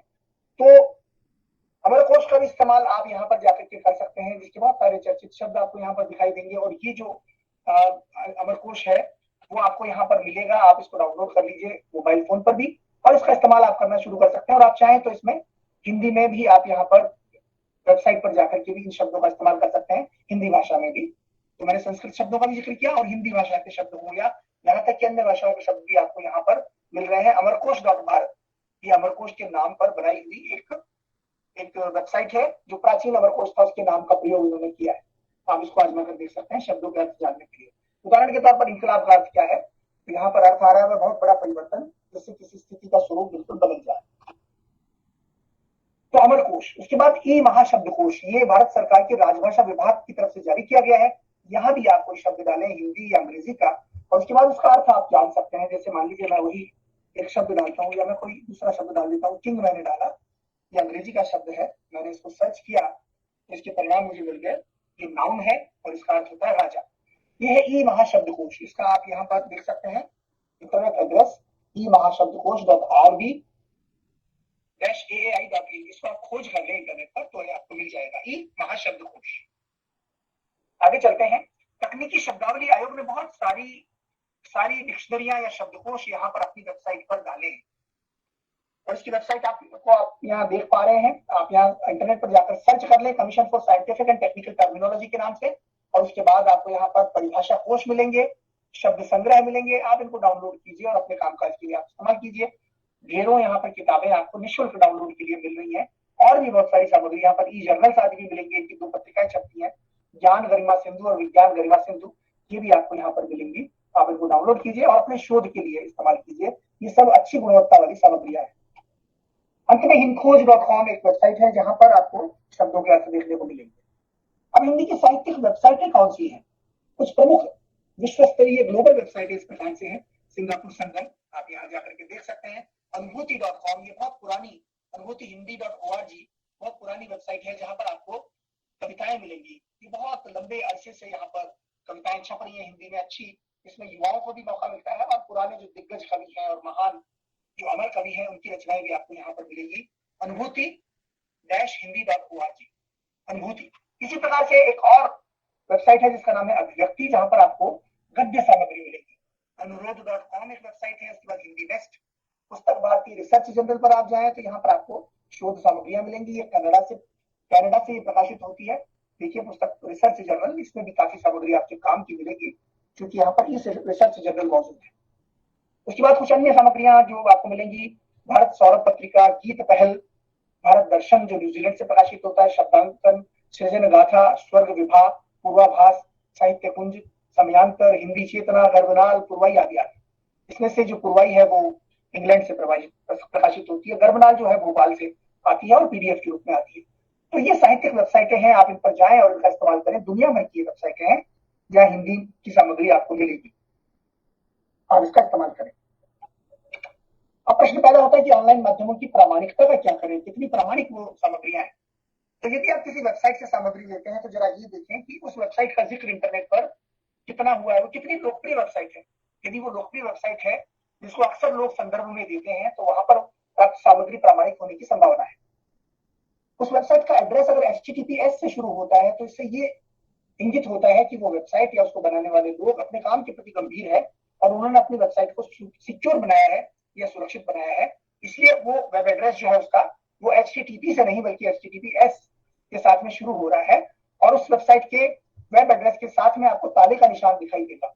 तो यदि ऐसी वेबसाइट पर जाकर के आप कोई सामग्री आप लेना चाहते हैं तो शायद वो वेबसाइट प्रामाणिक होनी चाहिए। उसके बाद उस वेबसाइट पर अगर बहुत सारे विज्ञापन नहीं है तो वो एक ऐसी वेबसाइट होगी जो शायद किसी विषय विशेष के प्रति समर्पित है, तो वहां पर सामग्री आपको प्रामाणिक होने की संभावना दिखाई देगी। अब आप लेखक पर ध्यान दें, क्या लेखक के बारे में सूचनाएं उपलब्ध है, क्या लेखक का एकाध लेख ही है इंटरनेट पर या बहुत सारे लेख हैं, क्या उनके बारे में उनका बायोडेटा, उनका प्रोफाइल, उनका जीवन वृत्त, उनके फोटोग्राफ आदि इंटरनेट पर मिलते हैं, क्या वो कोई जाने माने लेखक हैं, ये आपको देखना होगा यदि आप उनकी सामग्री ले रहे हैं। इसी प्रकार से उनकी कितनी क्रेडिबिलिटी है, कितने लोग उनके बारे में बात करते हैं सोशल मीडिया पर या कहीं, आपको जब आप गूगल सर्च करेंगे या बिंग सर्च करेंगे तो ये जानकारी आपको थोड़ी बहुत आपको अनुमान निकल जाएगा कि वो कितने चर्चित है। यदि वो चर्चित है तो आपको उनकी सामग्री प्रामाणिक मिलनी चाहिए।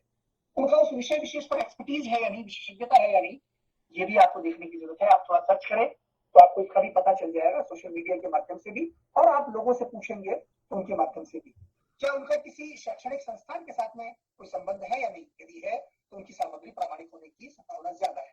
यदि नहीं है तो शायद आपको थोड़ा सा उनकी सामग्री को डाउनलोड करने के बाद देखना होगा कि वो वास्तव में कितनी प्रामाणिक है या नहीं है। रिकॉग्निशन, क्या उनको कोई पुरस्कार आदि या सम्मान आदि मिले हैं इस लेखक को? यदि मिले हैं तो जो लेखक किसी वजह से इस स्थिति तक पहुंचे होंगे तो उनकी सामग्री प्रामाणिक होने की संभावना है। उसके बाद कंटेंट या विषय वस्तु पर आए। क्या जिस समय किसी लेख को डाला गया था उसकी तारीख, तिथि आदि वहां पर मौजूद है या नहीं? यदि नहीं मौजूद है तो शायद आपके लिए वो पुराना हो गया हो, आपके लिए प्रासंगिक ना रहा हो। तो आपको देखना होगा कि क्या वहां पर तिथि आदि मौजूद है या नहीं, और उसके वो उसमें मौजूद सामग्री ताजा तरीन है या नहीं, ये आपको देखने की जरूरत है। कहीं उसमें स्पेलिंग या ग्रामर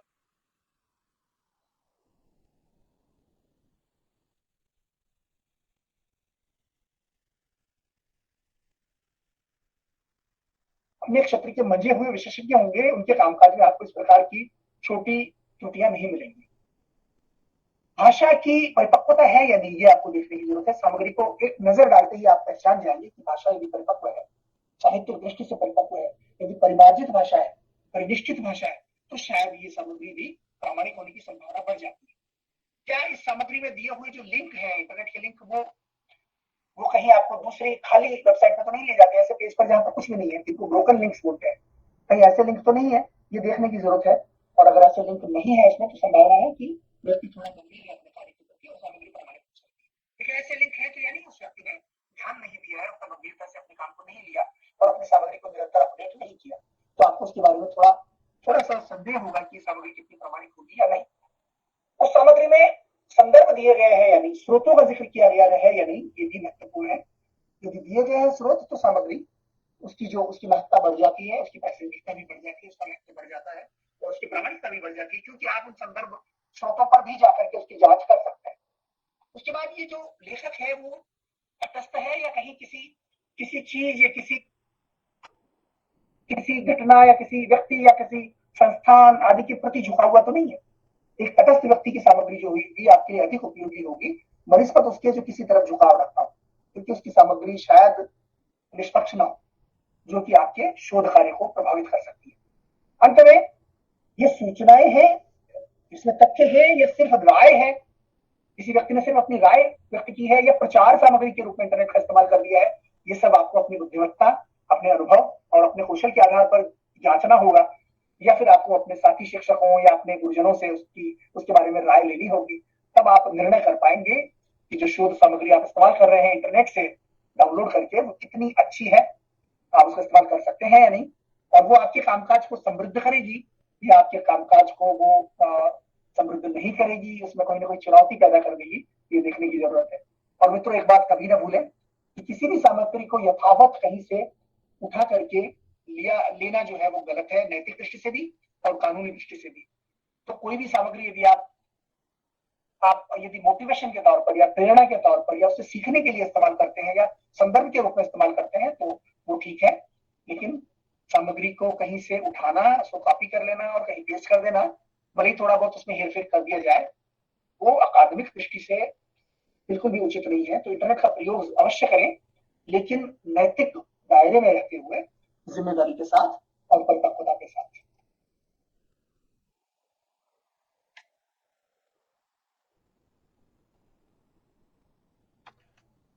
जी, तो मुझे उम्मीद है कि हमने जो चर्चा की और जो तमाम चीजों को हमने प्रामाणिक और व्यावहारिक रूप से करके देखने की कोशिश की, संभवतः वो संदेश हमारे साथियों तक पहुंचा होगा। और यदि इस संदर्भ में आपके कोई भी प्रश्न हो तो कृपया आप अवश्य पूछें, उन प्रश्नों को मैं उत्तर देने की कोशिश करूंगा।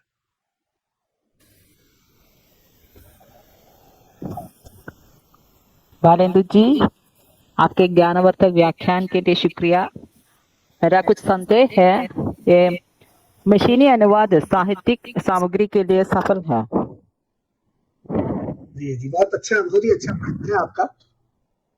तो साहित्यिक सामग्री के लिए मशीन अनुवाद फिलहाल मैं कहूंगा कि अभी हम उस स्थिति में नहीं पहुंचे कि हम कविताओं और परिनिष्ठित भाषाई सामग्री है उसका अनुवाद कर सकें, क्योंकि मशीन अनुवाद फिलहाल असल में ये इसकी एक यात्रा है जो चल रही है, और इस यात्रा के तहत मशीन अनुवाद निरंतर बेहतर होता चला जा रहा है। यदि आप देखेंगे कि पिछले 3 साल पहले जो मशीन अनुवाद होता था, उसकी तुलना में आज की जो स्थिति है वो पहले से काफी बेहतर है, और 5 साल पहले से जैसा आता था उसकी तुलना में 3 साल पहले काफी बेहतर अनुवाद होने लगा था। तो ये एक निरंतर यात्रा चल रही है। और मशीन अनुवाद के बारे में हम लोग जानते हैं कि ये आर्टिफिशियल इंटेलिजेंस पर आधारित है, जो सीखती है, अपने आप को बदलती भी है समय के साथ।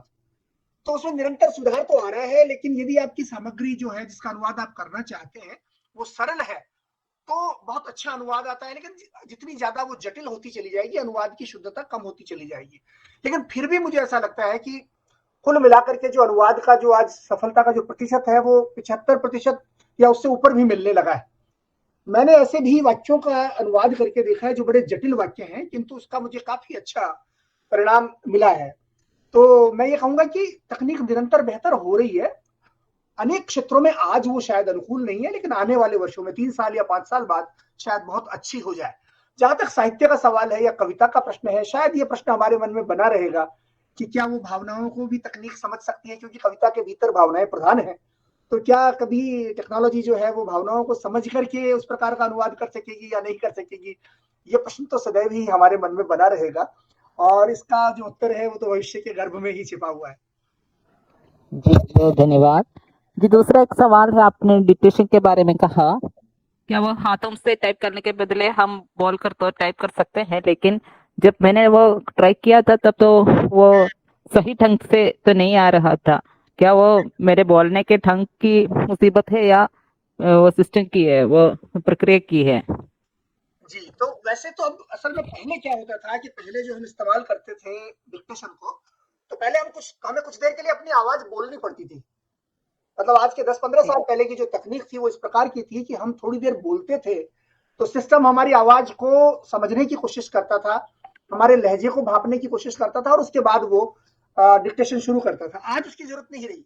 लेकिन फिर भी आप ये देखेंगे कि जैसे जैसे आप प्रयोग करने लगेंगे इन चीजों का, तो आपको सुधार महसूस होगा धीरे धीरे, क्योंकि वही प्रौद्योगिकी आपके लहजे को भापने की कोशिश करती है, समझने की कोशिश करती है। अन्यथा मेरा जहां तक अनुभव रहा है, मुझे काफी शुद्ध परिणाम मिलते हैं। भले आप माइक्रोसॉफ्ट वर्ड में इस्तेमाल करें या आप गूगल के ऑनलाइन माध्यमों पर जाकर के आप गूगल में, जैसे गूगल ड्राइव में आप बोलकर टाइप करें, या फिर जो मैंने आपको 1-2 चीजें दिखाई आपको, जैसे मैंने dictation.io दिखाया, आप वहां जाए, हिंदी में आप ठीक ठाक डिक्टेशन कर पाते हैं। मैं कहूंगा कि 90% से ज्यादा, 95% से ज्यादा शुद्धता के साथ में आप डिक्टेशन कर पाते हैं। ये आज की स्थिति है। असल में आर्टिफिशियल इंटेलिजेंस पर आधारित जितनी भी चीजें हैं, जिसमें मशीन अनुवाद भी है, कंप्यूटर दृष्टि भी है, मतलब कंप्यूटर कैसे चीजों को स्कैन करके उसको टेक्स्ट में बदल दे वो, और तीसरा ये जो ध्वनि आधारित चीजें हैं, इनमें ध्वनि वाली चीज सबसे ज्यादा शुद्धता से होने लगी है। मतलब स्पीच टू टेक्स्ट जो है उसके परिणाम सर्वाधिक शुद्ध आते हैं। बाकी दो की तुलना में, मशीन अनुवाद और कंप्यूटर दृष्टि, इन दो की तुलना में इसके परिणाम ज्यादा शुद्ध आते हैं। और हमें आश्चर्य भी होता है, क्योंकि आप देखिए ये तो ज्यादा जटिल चीज है ना, बोलने पर मशीन का पहचानना और उसको टाइप कर देना शायद ज्यादा जटिल चीज है अनुवाद की तुलना में, अगर आप देखें। लेकिन ये इसमें ज्यादा अच्छे परिणाम आ रहे हैं, क्योंकि मुझे लगता है कि इंटरनेट पर जो डेटा उपलब्ध है, अथाह डेटा हम लोगों का, उस डेटा के आधार पर मशीन जो है वो काफी तेजी से सीख रही है और अच्छे परिणाम देने लगी है। जी शुक्रिया। धन्यवाद सर। प्रश्न पूछ रही थी ये डॉक्टर सिंधु टीआई केरल से हैं और हमारी मित्र हैं। आप जो है लगातार इस तरह के कार्यक्रमों में आपकी रुचि है, और खास करके आप तकनीक के क्षेत्र में भी आपकी पकड़ अच्छी है, तो आपका स्वागत है डॉक्टर सिंधु जयशंकर जी। 2 सवाल बाकी है, आप पूछ लीजिए। अगर आप फॉर्म्स के बारे में बोले तो फॉर्म्स एग्जाम चलाने के लिए उपयोगी हैं? दोनों तरह का है, उसमें 2 तरह के विकल्प मिलेंगे आपको। जब आप forms.microsoft.com पर जाते हैं तो आपको 2 विकल्प मिलते हैं। एक विकल्प है फॉर्म और दूसरा विकल्प है क्विज। तो फॉर्म वाला जो विकल्प है वो सामान्य है, यानी उसको अगर आप लोगों को भेजेंगे तो लोग उसके परिणाम देंगे, तो आपको परिणाम मिल जाएंगे कि आपने 100 लोगों को भेजा, उन 100 में से मान लीजिए 80 लोगों ने ये उत्तर दिया, 70 लोगों ने ये उत्तर दिया, 20 ने ये उत्तर दिया, आदि आदि, इस प्रश्न का ये उत्तर इतने लोगों ने ऐसे दिया। वो तो हुआ फॉर्म। और दूसरा वहीं पर आपको विकल्प मिलता है क्विज। तो क्विज में आप अंक भी दे सकते हैं। जैसे आप बच्चों से इम्तिहान लेना चाहते हैं तो आप उसका प्रयोग कर सकते हैं, खासतौर पर आजकल, क्योंकि आजकल हम लोग ऑनलाइन काफी काम कर रहे हैं। तो आप हर प्रश्न के लिए अंक निर्धारित कर सकते हैं कि आज ये जो क्विज मैं दे रही हूं इसमें हर प्रश्न के 5 के 5 अंक हैं। अगर बच्चे उसका सही उत्तर देते हैं तो उनको 5 अंक उस प्रश्न पर मिलेंगे, गलत उत्तर देते हैं तो 0 मिलेगा। और ऐसे करके आपको सारे बच्चों का प्रश्न पत्र आपके पास आ जाएंगे और अपने आप ही उनके अंक भी दे दिए जाएंगे। तो ये अगर इस्तेमाल करते हैं क्विज वाला विकल्प, तो आप उसका इस्तेमाल इम्तिहान लेने के लिए, परीक्षण लेने के लिए, प्रैक्टिस टेस्ट आदि के लिए उसका इस्तेमाल कर सकते हैं। याद रखिए 2 विकल्प मिलेंगे forms.microsoft.com पर। पहला है फॉर्म और दूसरा है क्विज। तो दोनों अपनी अपनी अलग अलग परिस्थितियों के अनुरूप आप इस्तेमाल कर सकती हैं। जी, प्रयोग करके देख लेती हूँ। और टेबल ऑफ कंटेंट्स का उपयोग जरा एक्सप्लेन करके। अच्छा, जी। टेबल ऑफ कंटेंट बनाना बहुत आसान है। अगर आप मान लीजिए माइक्रोसॉफ्ट वर्ड में जाते हैं, जैसे मैं आपको दिखाता हूं, मैं फिर से शेयर कर देता हूं और आपको दिखा देता हूं। ये मैंने मेरी स्क्रीन को शेयर किया और मान लीजिए यहाँ पर मैं कोई भी लेख लिखता हूं या मैं इंटरनेट से ही ले आता हूं फिलहाल, क्योंकि मेरे पास टाइप करने के लिए अभी समय नहीं होगा, अपना अनावश्यक समय लग जाएगा, तो मैं कहीं विकिपीडिया से ही कुछ ले आता हूं। मान लीजिए मैं विकिपीडिया से हिंदी में कोई सामग्री ले आता हूं और एक सेकंड,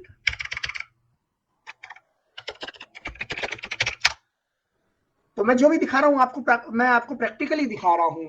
जैसे मान लीजिए मैंने हिंदी विकिपीडिया पर मैं जाता हूं और यहाँ पर मैंने कोई भी विषय लिया, कोई भी, अब मुझे जल्दी से निर्णय लेना है कि कौन सा विषय लूं मैं मान लीजिए अब कोई ऐसा भारत का कोई विषय हो, बिहार। मान लीजिए मैंने बिहार पर क्लिक किया और बिहार प्रांत के बारे में ये पेज आया, इसमें से मैंने ये सामग्री ले ली। ये कुछ सामग्री मान लीजिए मैं ले लेता हूं।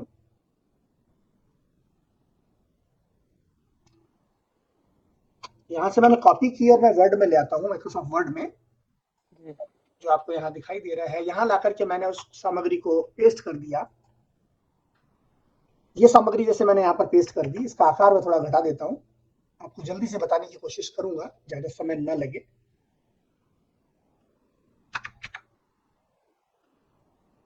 तो ये जैसे मैंने सामग्री यहाँ पर पेस्ट कर दी है, ये सामग्री, एक मिनट, ये शायद मेरी जो, हाँ, अब इसमें क्या करूंगा मैं कि आपके वर्ड में यहाँ पर बहुत सारे विकल्प दिए हुए हैं, इनको स्टाइल्स बोलते हैं। स्टाइल्स, अगर मान लीजिए आप यहाँ पर आप अपना लेख लीजिए, कोई भी या जो भी सामग्री है उसको कॉपी कर लीजिए और उसके जो शीर्षक लगाते हैं हम लोग, ये शीर्षक, इन शीर्षकों को यहाँ सेट करने की बजाय आप इनमें से चुनिए हेडिंग 1, इस पर क्लिक कर दीजिए। तो अपने आप देखिए क्या हुआ, ये इसका रंग बदल गया और ये एक हेडिंग बन गया। हम नीचे जाके एक दूसरा हेडिंग ले लेते हैं, मान लीजिए, या नया बना देते हैं, यहाँ पर ही बना देते हैं। मान लीजिए हमने कहा, मैंने ऐसे ही एक शीर्षक बना दिया और फिर से मैंने यहाँ हेडिंग 1 पर क्लिक कर दिया, तो ये दूसरा हेडिंग बन गया। यहाँ मान लीजिए मैं एक तीसरा बना देता हूँ, ये तीसरा बनाया मैंने, फिर से इसको सिलेक्ट किया और यहाँ क्लिक कर दिया हेडिंग 1 पर, ये तीसरा हो गया। ये चौथा है मान लीजिए, या इसको ले लेते हैं, यहाँ पर मैंने हेडिंग 1 पर क्लिक कर दिया, अपने आप ये फॉर्मेटिंग हो रही है। ये 5वां ले लिया, हेडिंग पर क्लिक कर दिया, तो आप देखिए 5 मैंने अलग अलग हेडिंग यहाँ पर लिए हैं और वो अलग तरह से एक तो फॉर्मेट हो गए, और साथ ही साथ क्या हुआ, यहाँ पे मैं आपको फिर से दिखाता हूँ, ये मेरी सामग्री है।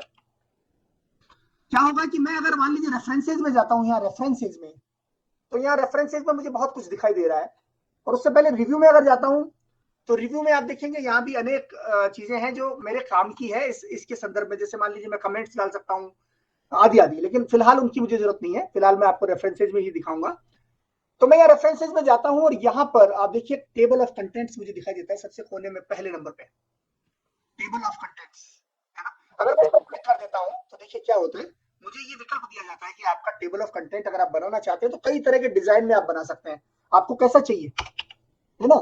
तो मैं यहाँ जाता हूँ और इसमें से चुन लेता हूँ। मैंने कहा मुझे ये पहला ही बता दीजिए, ऐसा बना दीजिए। जैसे ही मैंने क्लिक किया, अब देखिए अपने आप ही मेरा टेबल ऑफ कंटेंट बन गया है जी। ये बन करके आ गया और ये रेडी है, मुझे कुछ भी नहीं करना पड़ा। यहाँ पेज नंबर अभी डले हुए हैं, 1 नंबर, 2 नंबर, 4 नंबर आदि आदि। तो आपके शोध के कार्य में अगर आपको मान लीजिए उसको प्रकाशित करवाना है या आपको उसको ढंग से ऑर्गेनाइज करना है, समायोजित करना है, उसको ढंग से सुसंगठित बनाना है, तो भी ये टेबल ऑफ कंटेंट सेकंडों में बन जाता है। फिर से दिखा देता हूँ क्या करेंगे आप अपनी सामग्री लीजिए और सामग्री के जो भी आपके हेडलाइन है, जैसे मान लीजिए ये हेडलाइन है आपकी और ये टेक्स्ट है, इस हेडलाइन पर आप क्लिक कीजिए, होम में जाइए और यहाँ ये बहुत सारी शीर्षक, ये अलग अलग स्टाइल्स दिखाई दे रहे हैं। इसमें से हेडिंग 1 जिस पर लिखा हुआ है उस पर क्लिक करिए, हेडिंग 1, तो इसका रंग बदल जाएगा और इसे अलग तरह से ये फॉर्मेट हो जाएगा। और बाद में क्या होगा कि जब भी आप इसका इस्तेमाल करेंगे यहाँ पर रेफरेंसेज में जाकर के, तो ये टेबल ऑफ कंटेंट अपने आप बन जाएगी आपकी इससे। तो ये इसका बहुत बड़ा लाभ है जो आप यहाँ पर इसका इस्तेमाल कर सकते हैं। कुछ और भी चीजें, जैसे अगर आप मान लीजिए व्यू में जाते हैं, तो व्यू में आपको यहाँ नेविगेशन पेन दिखाई देता है, नेविगेशन पेन, याद रखिएगा व्यू में नेविगेशन पेन। अगर आप इस पर क्लिक करते हैं तो देखिए क्या हुआ, इधर बाईं तरफ एक तालिका बनकर आ गई, और ये जो तालिका है ये क्या है, इसके जरिए आपको मान लीजिए 500 पेज का ये पूरा डॉक्यूमेंट है अगर, तो यहाँ पर सारे शीर्षक आ जाएंगे, आप जिस पर क्लिक करोगे उस पर आप चले जाएंगे। देखिए ऐसे, तो आपकी चीजें बड़ी आसानी से ऑर्गेनाइज हो जाती है अगर आप इनका प्रयोग करते हैं। जी बहुत बहुत शुक्रिया जी। और एक सवाल ही है, शायद लास्ट वन। अब ये यूनिकोड फॉन्ट उसी में हम पब्लिकेशन कर सकते हैं? बिल्कुल कर सकते हैं जी, हाँ जी, हाँ जी, हाँ बिल्कुल। तो आप इसके लिए ऐसा करें कि जैसा कि अभी तिवारी जी ने कार्यक्रम के शुरुआत में बताया था कि मेरा एक YouTube चैनल है जो मैं आपको दिखा भी देता हूँ। आप अगर वहां जाते हैं, सर्च कर लीजिए YouTube लिख करके और मेरा नाम लिख दीजिए, और आप जब दबाएंगे तो आपको देखिए यहाँ पर ये मेरे नाम का एक चैनल मिलेगा। इसमें वो सारी जानकारी आपको मिलेगी जो आपको चाहिए। जैसे ये मेरा एक चैनल है, इसमें आप वीडियोस पर जाएं और वीडियोस पर आपको ये तमाम वीडियो यहाँ पर दिखाई देंगे। तो आपने सवाल पूछा था कि क्या हम प्रकाशन में यूनिकोड का प्रयोग कर सकते हैं, तो यहाँ पर देखिए ये रहा, use Hindi Unicode fonts in publishing software. GoDaddy offers hosting that's reliable and simple to set up. Get 99.9. Hello friends, ये देखिए, अगर आपकी तो पूरे के पूरे वीडियो आपको पूरे आपकी शंकाओं का सारा समाधान यहाँ पर हो जाएगा। याद रखिए YouTube लिखिए, YouTube और मेरा नाम लिख दीजिए और आप मेरे चैनल पे आ जाएंगे, तो आपको तमाम प्रश्नों के उत्तर मिलेंगे। ये देखिए, आपको मैं सुना लेता हूँ इसको। ये एक उलझन है कि आप किस तरह से हिंदी के यूनिकोड फॉन्ट्स का इस्तेमाल करते हुए अपनी किताब या फिर अपना अखबार या फिर अपना न्यूज़लेटर या अपनी पत्रिका डिजाइन करना चाहते हैं और आपको इसमें दिक्कत आ रही है। तो आज आपकी इस दिक्कत का हम समाधान करेंगे इस वीडियो के माध्यम से।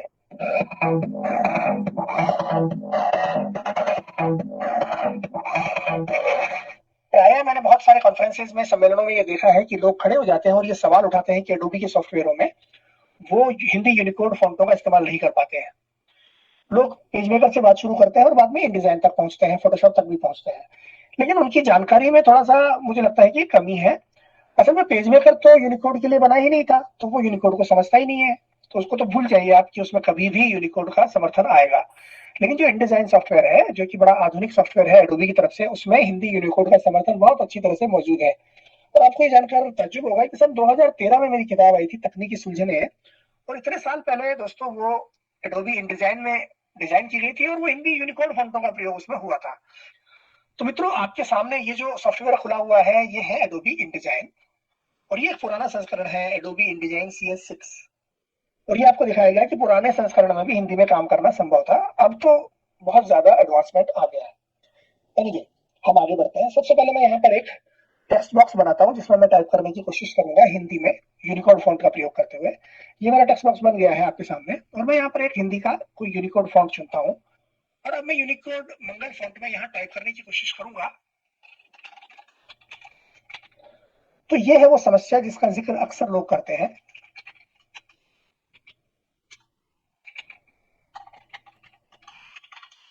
कि हम यूनिकोड फॉन्ट का प्रयोग करते हुए एडोबी InDesign में हिंदी में काम नहीं कर पाते।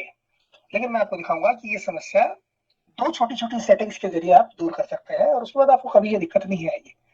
तो कैसे करेंगे आप ये समस्या दूर? सबसे पहले आपको जाना है यहाँ विंडो में ऊपर, और विंडो में आप देखेंगे बहुत सारी चीजें यहाँ पर आपको दिखाई जा रही है, बहुत सारे मेन्यू दिखाई जा रहे हैं, विकल्प दिखाई जा रहे हैं। उसमें यूटिलिटीज पर आप जाइए।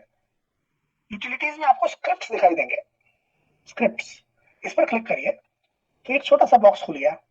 इस बॉक्स में आप एप्लीकेशन पर क्लिक करेंगे और यहाँ पर आपको एक ऑप्शन दिखाई दे रहा है indicpreferences.js। आपको सिर्फ ये करना है कि इस पर डबल क्लिक कर दीजिए अपने माउस से, डबल क्लिक, तो ये सेटिंग आपके InDesign में आ गई है जो आपको हिंदी में यूनिकोड फॉन्ट्स में काम करने में सक्षम बना देगी। इतना छोटा सा ये काम था। अब एक कदम और बचता है दोस्तों, वो भी हम कर लेते हैं। हमें क्या करना होगा कि एक स्टाइल बनानी पड़ेगी InDesign में, और हम स्टाइल को कैसे बनाते हैं शायद आप जानते होंगे, अगर नहीं जानते तो मैं आपको दिखाता हूँ। विंडोज में जाते हैं और यहाँ पर स्टाइल्स पर क्लिक करते हैं, और आप यहाँ पर कोई भी एक स्टाइल चुन सकते हैं जिसमें आपको हिंदी के फॉन्ट का प्रयोग करना है, यूनिकोड फॉन्ट का। तो मैंने यहाँ पर पैराग्राफ स्टाइल को चुना, और मैंने यहाँ पर एक नई स्टाइल चुन ली है पैराग्राफ स्टाइल 1, इसको डबल क्लिक करता हूं, जिससे ये बॉक्स खुल जाता है। इस बॉक्स में मैं इसका नाम लिख देता हूं कुछ भी। मान लीजिए इस स्टाइल का मैंने नाम दे दिया हिंदी यूनिकोड फॉन्ट, बहुत सीधा साधा। इसमें मुझे अपना फॉन्ट चुनना है जिसका इस्तेमाल मैं करना चाहता हूं। मान लीजिए मैंने यहाँ पर मंगल चुना हुआ है, रेगुलर चुना हुआ है, चॉइस पॉइंट पहले से चुना हुआ है, तो इसको मुझे डिस्टर्ब करने की जरूरत नहीं है। मैं आगे और चलता हूँ, एक आध और सेटिंग देखता हूँ। मुझे सिर्फ एक और सेटिंग करने की जरूरत है जो मैं आपको दिखाऊंगा, और उसके बाद आप देखेंगे कि आप यूनिकोड फॉन्ट का प्रयोग करते हुए इंडिजाइन में बड़े मजे से बिना किसी दिक्कत के सारे काम कर पा रहे हैं। देखिए मैं चलता जा रहा हूँ, आपको विभिन्न मैं यहाँ पर चीजें दिखा रहा हूँ, और अंत में हम इस जगह आ जाते हैं जहाँ लिखा है जस्टिफिकेशन। तो जस्टिफिकेशन में ये सारे विकल्प है। यहाँ पर सबसे नीचे कंपोजर लिखा हुआ है। इस कंपोजर में मित्रों हम क्लिक करेंगे और यहाँ पर सबसे ऊपर Adobe world ready single line composer है, दूसरा Adobe world ready paragraph composer है। तो चूंकि हमने पैराग्राफ के लिए ये स्टाइल बनाई है, तो हम यहाँ पर क्लिक कर देते हैं और हम Adobe world ready paragraph composer को चुन लेते हैं और ओके बटन दबा देते हैं। अब मित्रों ये जो टेक्स्ट था हमारा, इसको हम चुनते हैं जो सही नहीं आ रहा था, और हमारी स्टाइल पर क्लिक कर देते हैं। आप देखिए सारा टेक्स्ट ठीक हो गया। अब ये वही मंगल फॉन्ट है, ये वही एडोबी इंडिजाइन सॉफ्टवेयर है, और आप आसानी से यहाँ पर मंगल फॉन्ट का इस्तेमाल करते हुए, यूनिकोड फॉन्ट का इस्तेमाल करते हुए टाइप कर पा रहे हैं। देखिए मैं आपको दिखाता हूँ।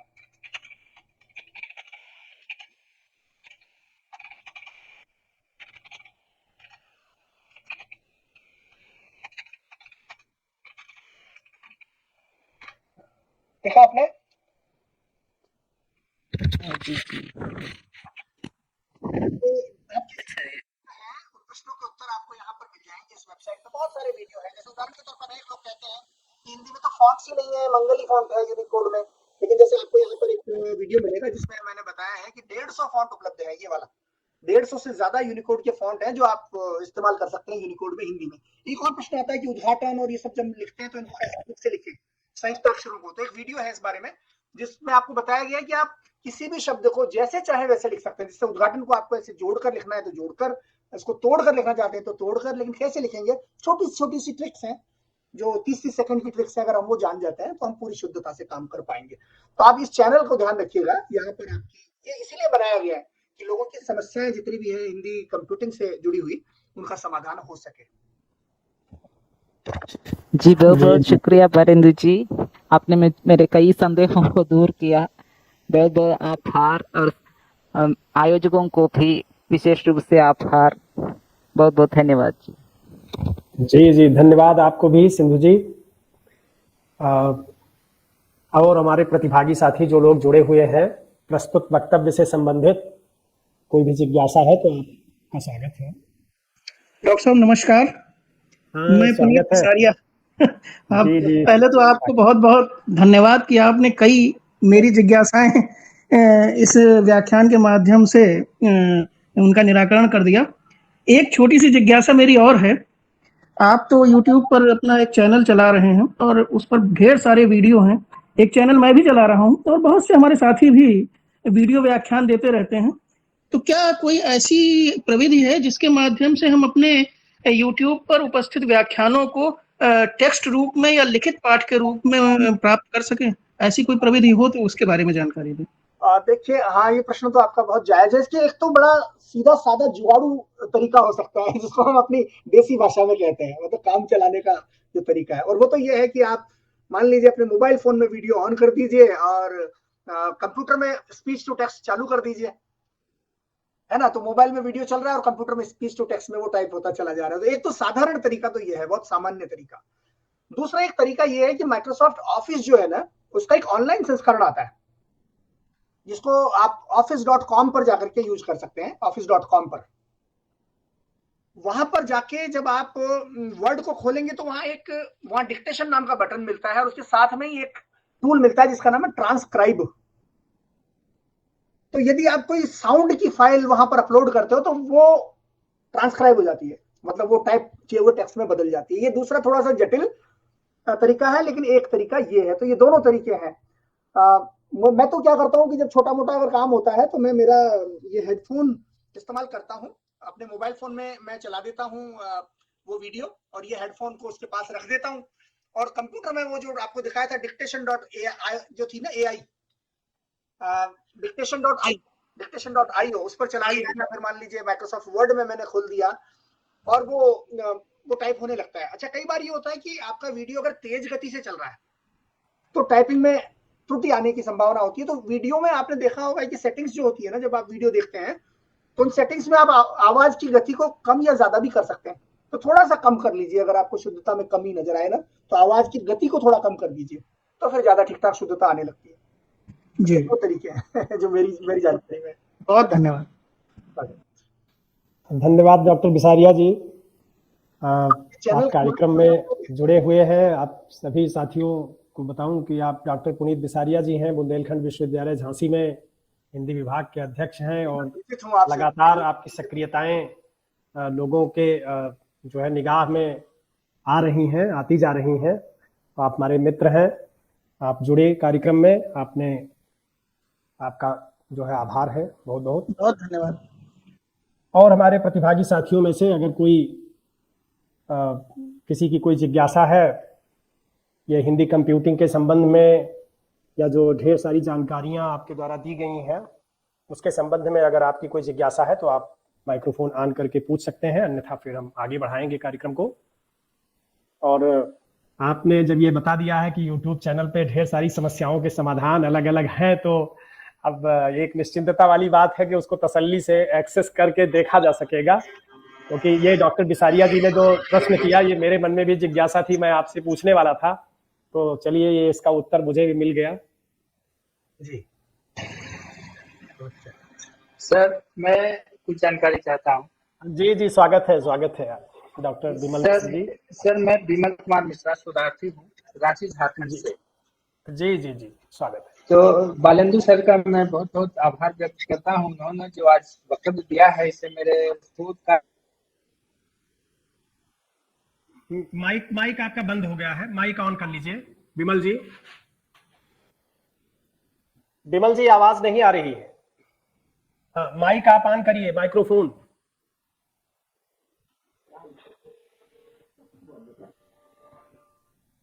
विमल मिश्र जी, आवाज आपको मिल रही है क्या?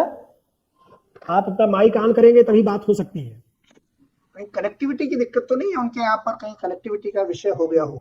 माइक्रोफोन बंद लग रहा है, हो सकता है। चलिए, तो प्रश्न आ नहीं पाया है पूरा। जी हाँ, अब बोलिए। ऑटोमेटिकली माइक ऑफ हो गया, क्षमा चाहता हूँ। हाँ, नहीं कोई बात नहीं है, आप प्रश्न पूछ लीजिए। मैं संक्षेप में बस एक फिर से गड़बड़ी हो रही है, फिर भी पूछ ले रहा हूँ, आपकी आवाज मुझे मिल जाएगी। नहीं, वो फिर गड़बड़ हुआ, तकनीक की ये दिक्कत तो हो। हाँ, ये कनेक्टिविटी से जुड़ा हुआ ही मुझे कुछ कारण लग रहा है कि कभी कभी अगर सिग्नल वीक हो गए हो तो फिर वो ऐसा होता है। साउंड को शुरू में मैं आपकी आवाज नहीं ले पा रहा था, मैंने कहा ये इतने बड़े टेक्नीशियन है, आपसे तो गड़बड़ी होगी नहीं, मुझसे ही हो सकती है। नहीं, कई बार वो अपने हाथ में नहीं होती परिस्थितियां। जी जी। तो जी, आपको मैं बताऊं कि स्टीव जॉब्स जो हैं वो एक बार, जो एप्पल के संस्थापक थे, वो एक बार प्रस्तुति दे रहे थे और उनकी प्रस्तुति में व्यवधान आ गया, तो वो तो हो सकता है, हो जाता है। जी जी, कई बार कारण दूसरे हो जाते हैं। जी। तो विमल मिश्र जी का प्रश्न नहीं आ पाया फिलहाल, तो ये नहीं मालूम कि वो क्या जानना चाह रहे थे। उन्होंने चैट में लिख देंगे तो भी प्रश्न आ सकता है। हाँ, ये एक प्रश्न चैट में आया है, मैं उस पर बात कर लूं। छाया माली जी ने और दिनेश कुमार जी ने, दोनों लोगों ने ये जानना चाहा है कि दिव्यांग इंफॉर्मेशन टेक्नोलॉजी यूट्यूब में है क्या? ये देखिए, ये है मेरी वो किताब जो जिक्र आपने किया। जी, शैतानों क्या है, उड़ने दो, शैतानों को उड़ने दो, क्या है, हौसलों को उड़ने दो। जी, हौसलों को उड़ने दो। जी, हौसलों को उड़ने दो और दिव्यांगों के लिए तकनीक, ये ऊपर। अच्छा। हाँ, तो ये छाया माली जी और दिनेश कुमार जी सुन रहे होंगे। ये दिव्यांगों के लिए जो जानकारी आपने चाही है, किताब के बारे में पूछा है कि दिव्यांग सूचना प्रौद्योगिकी की किताब के संदर्भ में कुछ बताइए, तो ये किताब आपकी है, आप इसको पढ़ करके जान सकते हैं। तो ये नेशनल बुक ट्रस्ट से, राष्ट्रीय पुस्तक न्यास से ये प्रकाशित हुई है और आप वहां से इसको मंगवा सकते हैं यदि आप चाहते हैं। तो ये देखिए, उपलब्ध है वहां से। जी, एनबीटी से छपी हुई है, नेशनल बुक ट्रस्ट से। तो हाँ, हम लोग दिनेश लेंगे, कुमार जी। देखेंगे जरूर जी। हाँ, और दिनेश कुमार जी छाया अधीर माली जी जी। को मैं एक चीज बताना चाहूंगा कि हम लोग अभी उत्तर प्रदेश सरकार के सेकंड सेमेस्टर की कार्यालयी हिंदी की पुस्तक लिख रहे हैं। उसमें आपका बहुत अनेक स्थानों पर संदर्भ सहित उद्धरण दिया है कि आपने किसके विषय में क्या कहा है, और हमने आपके YouTube चैनल को भी खूब उसमें संदर्भित किया है, और आपके द्वारा जो भी जगह जगह व्याख्यान दिए गए हैं जो हमारे पास ऑनलाइन माध्यम से इंटरनेट पर उपलब्ध हैं, उनको भी हमने यथास्थान संदर्भित किया है। तो आपसे पूछे बिना वो संदर्भ लिए हैं, और वो किताब जनवरी 2022 में अभी बाजार में आएगी, और उत्तर प्रदेश के हिंदी के बीए ऑनर्स मतलब बीए हिंदी सेकंड सेमेस्टर में चलेगी। अरे पूरा पूरा जो है डॉक्टर डॉक्टर बिसारिया जी, उत्तर प्रदेश का हिंदी का जो पाठ्यक्रम है नई से राष्ट्रीय शिक्षा नीति का, उसके प्रमुख जो है निर्माणकर्ता आप ही हैं। तो पूरा पूरा जो है वो तैयार कर रहे हैं, ये बड़ा अच्छा है, और आपकी रुचि चूंकि उस तरह की है। बहुत खुशी की बात है, मुझे खास तौर पर इसलिए खुशी हुई कि हम अपने पाठ्यक्रम में तकनीक को ला रहे हैं, प्रौद्योगिकी की सूचनाएं दे रहे हैं। बहुत बहुत ही अच्छी बात है, ये जरूरी है, क्योंकि आप देखिए भारत को अगर आगे बढ़ाना है ना हमें, तो हमें ये साइंस, टेक्नोलॉजी, इंजीनियरिंग और मैथमेटिक्स, ये 4 क्षेत्र ऐसे हैं जिनको स्टेम बोलते हैं, STEM, stem, science, technology, engineering और मैथमेटिक्स। इन चारों क्षेत्रों में हमें अपने बच्चों को सबल बनाने की जरूरत है, सक्षम बनाने की जरूरत है।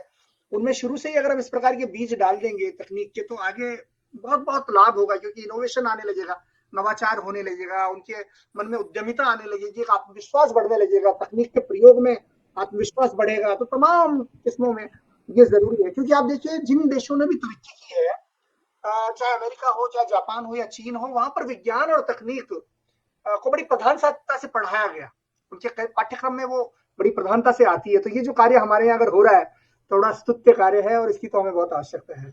आपको मैं बताऊं कि हमने हिंदी टंकण, ब्लॉगिंग, ईमेल और आपके पॉडकास्टिंग, पोस्टर निर्माण, PPT स्लाइड निर्माण, ये सब हमने BA फर्स्ट ईयर के पाठ्यक्रम में रखा है, और ये भी बताया है कि इससे किस तरह से बच्चे पैसे भी कमा सकते हैं, ये भी हमने उसमें शामिल किया है, ताकि उनमें स्टार्टअप खोलने या कुछ नया करने का भी जुनून पैदा किया जा सके। तो प्रयास है हम लोगों का।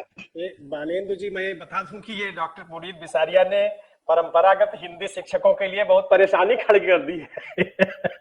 इन्होंने तकनीक को शामिल कर दिया है। कुछ लोग कहते हुए मुझे मिले हैं कि ये क्या कर दिया है इसमें, अब ये सब सेटअप नहीं है, और ये बिसारिया जी तो यूनिवर्सिटी में बैठे हुए हैं, तो इस तरह की बातें। लेकिन ये है कितना सामयिक है, कितना जरूरी है, इस बात को हम सभी लोग समझ रहे हैं, क्योंकि जिस तरह से दुनिया बदली है बीते हुए 5-10 सालों में, और आने वाला समय कितनी तेजी से बदल रहा है, तो हम अगर हिंदी के विद्यार्थी, अध्यापक अगर कदम ताल मिलाकर नहीं चल पाएंगे तो बहुत पीछे छूट जाएंगे। तो यह बहुत सामयिक और बहुत जरूरी काम हुआ है। इसके लिए हम इस मंच से भी डॉक्टर बिसारिया जी को धन्यवाद देंगे। धन्यवाद सर, धन्यवाद जी। और हमारे प्रतिभागी साथी में से अगर कोई सवाल है तो लेंगे, अन्यथा हम सर धन्यवाद ज्ञापन की। हाँ जी, मेरी माइक सौभाग्य से माइक ऑन हो गया है, कृपया हाँ, पूछिए मौका दिया पूछिए। जाए। हाँ, पूछिए। सर यही पूछ रहा था कि जैसे इंग्लिश में टाइप करते हैं तो रॉन्ग स्पेलिंग को रेड से अंडरलाइन कर देता है, और हिंदी में भी रेड से अंडरलाइन कर देता है, लेकिन करेक्ट नहीं कर पाता है। हम उसको जानना चाहते हैं कैसे करेक्ट कर पाऊंगा ऑटोमेटिकली, जैसे हिंदी में करते हैं। अगर राइट आप उस शब्द पर राइट क्लिक कीजिए तो सुझाव में आ जाता है वो सही शब्द। हिंदी में तो नहीं आता है सर, इंग्लिश में आता है। नहीं, हिंदी में भी आता है, हिंदी में भी आता है। हाँ, ये हो सकता है कि कोई शब्द यदि आपके उस शब्दकोश में ना हो, जैसे मान लीजिए जो वर्ड का जो अपना शब्दकोश है, अगर उसमें कोई शब्द ना हो तो फिर उसका सुझाव नहीं देगा, क्योंकि उसके पास होगा ही नहीं। अगर तो तब आप क्या कर सकते हैं कि आप राइट क्लिक करके उसको ऐड टू डिक्शनरी कर सकते हैं, उसका शुद्ध शब्द एक बार ऐड कर दीजिए, तो अगली बार से सुझाव जरूर देना शुरू कर देगा। अच्छा, एक बार करने के बाद अगली बार देने लग जाएगा क्या? ऐड कर दीजिए, उसको राइट क्लिक करेंगे, शुद्ध शब्द लिख दीजिए, उसको राइट क्लिक करिए, और राइट क्लिक करके नीचे लिखा हुआ आएगा ऐड टू डिक्शनरी। जी आता है, शब्दकोश में जोड़ने वाली बात। तो उसको अगर क्लिक करेंगे तो फिर शब्दकोश में चला गया, और उसके बाद वो आने लगेगा। तो ये हो सकता है कि कोई शब्द यदि पहले से उसमें मौजूद नहीं है तो शायद सुझाव ना दे, अन्यथा वो अन्य शब्दों के जो जितने भी शब्द उसमें मौजूद है उनके सुझाव तो देता है। नहीं तो अभी तो देख रहा हूँ सर, सारे के सारे शब्द रॉन्ग इंटरप्रेट करता है कंप्यूटर हमारा। तो कंप्यूटर की डिक्शनरी को कैसे अपडेट करूंगा? नहीं, फिर आपने इसका मतलब वो आपने हिंदी में डिक्शनरी को सक्रिय किया हुआ नहीं होगा। हो सकता है सर। तो वो अंग्रेजी मान के चल रहा होगा कि आपकी भाषा जो है अंग्रेजी ही मान के चल रहा होगा, इसलिए हिंदी के सारे शब्दों को अंडरलाइन कर रहा होगा। जी जी बिल्कुल ऐसा ही लगता है। तो मैं दिखा देता हूँ आपको क्या करने की जरूरत है। मैं शेयर कर देता हूँ, मेरे ख्याल से ये एक जरूरी सवाल है हम लोगों के लिए। जी मेरी स्क्रीन आ रही है? जी जी आ रही है। तो जैसे देखिए हम क्या करेंगे, वर्ड में चले जाते हैं या कहीं भी चले जाते हैं, जी जी वर्ड, एक्सेल, पावर पॉइंट कोई भी खोल लीजिए आप, और यहाँ रिव्यू में जाइए, रिव्यू में, जी रिव्यू जी रिव्यू में लैंग्वेज लिखा हुआ मिलेगा आपको, लैंग्वेज। जी उस लैंग्वेज पर आप क्लिक करेंगे तो देखिए यहाँ लैंग्वेज प्रेफरेंसेस है। जी क्योंकि ये रिकॉर्ड भी हो रहा है, इसलिए आपको इसकी रिकॉर्डिंग, अगर आप भूल भी जाएं कोई स्टेप, हाँ तो ये रिकॉर्डिंग बाद में देख लीजिएगा। जी जी तो आप यहाँ क्लिक करेंगे लैंग्वेज प्रेफरेंसेस पर, तो ये दिखा रहा है कि कौन कौन सी भाषाएं इसमें मौजूद है, ठीक है ना। जी तो आपकी यहाँ पर हिंदी नहीं होगी, यहाँ पर हिंदी नहीं होगी। जी तो आप क्या करेंगे, यहाँ नीचे वाली जगह पे जहाँ लिखा है office authoring languages and proofing, जी है ना, ये जो आपकी स्पेलिंग चेक करते हैं ना, इसको प्रूफिंग की श्रेणी में आता है, ये प्रूफ रीडिंग की श्रेणी में आता है। जी ये नीचे वाला जो दिया है यहाँ पर ऐड लैंग्वेज करिए, आपके में हिंदी नहीं आ रही होगी यहाँ पे, तो यहाँ ऐड लैंग्वेज जी करिए, जी तो ये भाषाओं की सूची आएगी यहाँ पर। जी इसमें आप हिंदी को चुन लीजिए, ये रही हिंदी, जी और ऐड बटन दबा दीजिए। हाँ तो जब आप दबाएंगे तो इस तरह से आ जाएगा ये हिंदी और प्रूफिंग अवेलेबल, देखिए ऐसे। जी अब ये पहला चरण हुआ। दूसरा क्या है कि आपको यहाँ क्लिक करना पड़ेगा प्रूफिंग अवेलेबल पर। जब आप ये क्लिक करेंगे तो कुछ फाइलें इंटरनेट से डाउनलोड होंगी, मैं दिखा रहा हूँ। यहाँ मैंने क्लिक किया और ये देखिए चेकिंग फॉर अपडेट्स होने लगा, जी है ना। जी अब ये कुछ फाइलों को डाउनलोड करेगा और उसके बाद इसमें हिंदी की जो आपकी वर्तनी वाली जो सुविधा है ना, वो आ जाएगी ये डाउनलोड होने के बाद। तो ये प्रक्रिया आपने नहीं की होगी, ये करनी पड़ती है एक बार। अब ये समय ले रहा है क्योंकि कुछ ये डाउनलोड कर रहा है, और उसके बाद हिंदी भाषा की प्रूफिंग की कैपेबिलिटी जो है, क्षमता, और ये आपकी स्पेलिंग चेक की जो क्षमता है, वर्तनी जांच की, वो जोड़ दी जाएगी मेरे इस कंप्यूटर में। इसमें भी नहीं है मेरा, जो मैं आपको दिखा रहा हूँ मेरे दूसरे कंप्यूटर में मौजूद है, इसमें नहीं है। तो ये डाउनलोड हो रहा है, देखिए। अच्छा, आपको इसके बारे में ज्यादा जानना हो तो आप क्या करेंगे, वही मेरा चैनल देखिए, आप अगर वहां जाते हैं, ये मेरा चैनल है, और इस चैनल में आपको यहाँ पर दिखाई देगा, ये वीडियो भी आपको दिखाई देगा। यहाँ पर मैं दिखा देता हूं, ये ना, देखिए ये जो वीडियो है, ये हेलो फ्रेंड्स, वर्ड में हिंदी स्पेलिंग चेक और ऑटो करेक्ट कैसे करेंगे, तो इस पर पूरा एक 3 मिनट का वीडियो है छोटा सा, जिसमें ये विधि आपको बताई गई है। तो अगर आपको मान लीजिए ये रिकॉर्डिंग में भी देख सकते हैं, नहीं तो यहाँ पर आके आप देख सकते हैं, ये बताया गया। सारी आपकी बुनियादी समस्याओं के जवाब आपको यहाँ मेरे चैनल में मिल जाएंगे। बिल्कुल जवाब मिल गया सर, मैं इसको कर पाऊंगा। बस ये यही अभी देखिए, जो आपसे मिल गई है। बहुत बहुत धन्यवाद सर आपका। स्वागत आपका। जी जी। और डॉक्टर जयशंकर तिवारी सर को भी बहुत बहुत धन्यवाद। बहुत बार से मैं आपके वक्तव्य में शामिल होता रहा हूँ और बहुत ज्ञानवर्धन लिया है आपसे, तो नहीं, आभार व्यक्त करते हैं। हमारे लिए भी प्रसन्नता की बात है, आप नियमित हमारे व्याख्यान में जुड़ रहे हैं। जी जी। आप सभी लोगों के जुड़ने से ही हम इसको निरंतर बनाए हुए हैं। आप लोग भी उत्साह बढ़ा रहे हैं, तो हम सोच रहे हैं कि हाँ ठीक है, जरूरी है, इसको आगे चलने देना चाहिए। निरंतर चलते रहे सर, बहुत ज्ञानवर्धक बातें होती हैं। जी जी, धन्यवाद आपको भी बहुत बहुत धन्यवाद। जी सर, जी सर। तो और कोई प्रश्न अगर है तो एक प्रश्न लेकर के हम समापन की ओर चलेंगे। आज हमारे मित्र डॉक्टर एस ए मंजुनाथ जी यात्रा पर हैं, बस में हैं, इसलिए अभी बात हुई है तो उनसे आज वक्तव्य उनका धन्यवाद उनसे नहीं लेंगे। हमारे ही लाल बहादुर शास्त्री महाविद्यालय शोध केंद्र में डॉक्टर राम मनोहर लोहिया और विश्वविद्यालय के अंतर्गत मेरे शोधार्थी हैं रविंद्र आर्य जी, जो शोध कर रहे हैं। तो मैं उन्हें आमंत्रित करता हूं कि आज के मुख्य वक्ता और उपस्थित समस्त प्रतिभागी साथियों और सबके प्रति धन्यवाद ज्ञापन करें। डॉक्टर होने वाले डॉक्टरेट की ओर दिशा में अग्रसर रविंद्र आर्य जी, सुन पा रहे हैं? हाँ सर, आवाज आ रही है। आपका स्वागत सर, सभी गुरुजनों और विद्वतजनों को एवं सभी प्रतिभागियों को मेरा सादर प्रणाम। आज के व्याख्यान के आयोजन के लिए मैं डॉक्टर रविंद्र कुमार पांडे, प्राचार्य लाल बहादुर शास्त्री कॉलेज गोंडा, डॉक्टर पुरुषोत्तम केवी, प्राचार्य ओमपे कॉलेज एकला Mangaluru, doctor S A Manjunath अध्यक्ष मंगलुरु हिंदी अध्यापक संघ के डॉक्टर शैलेंद्र नाथ मिश्र विभागाध्यक्ष हिंदी लाल बहादुर शास्त्री कॉलेज गोंडा और हमारे मुख्य वक्ता श्री बालेंद्र शर्मा दधीच जी एवं समस्त प्रतिभागी प्राध्यापक शोधार्थी एवं विद्यार्थियों को और साथ ही हमारे कार्यक्रम संचालक doctor Jaishankar Tiwari ji associate professor Hindi Lal Bahadur Shastri college Gonda को विशेष तौर से बहुत बहुत आभार और धन्यवाद ज्ञापित करता हूं। आपने इतना महत्वपूर्ण कार्यक्रम व्याख्यान का आयोजन कराया जो हम सभी शोधार्थियों के लिए वास्तव में बहुत ही उपयोगी सिद्ध होगा। आप सभी का बहुत बहुत धन्यवाद। धन्यवाद सर। धन्यवाद ज्ञापन हेतु आपको भी धन्यवाद। और लाल बहादुर शास्त्री महाविद्यालय गोंडा उत्तर प्रदेश, पॉम्पे कॉलेज एकला मंगलुरु कर्नाटक, मंगलुरु विश्वविद्यालय हिंदी अध्यापक संघ और आप सभी प्रतिभागी साथियों की ओर से आप आज के मुख्य वक्ता आदरणीय श्री बालेंद्र शर्मा दाधीच जी को मैं बहुत बहुत धन्यवाद देता हूं कि आज उन्होंने ये जो मार्गदर्शन दिया है हम लोगों को। आगे भी हम मार्गदर्शन आपसे लेते रहेंगे, ये उम्मीद करते हैं कि हम आपसे निवेदन करेंगे तो आप मुझे पुनः समय देंगे अपना कीमती। और आज के इस मूल्यवान समय देने के लिए हम बहुत बहुत आपके प्रति आभारी हैं। इसी के साथ कार्यक्रम के समापन की घोषणा की जाती है।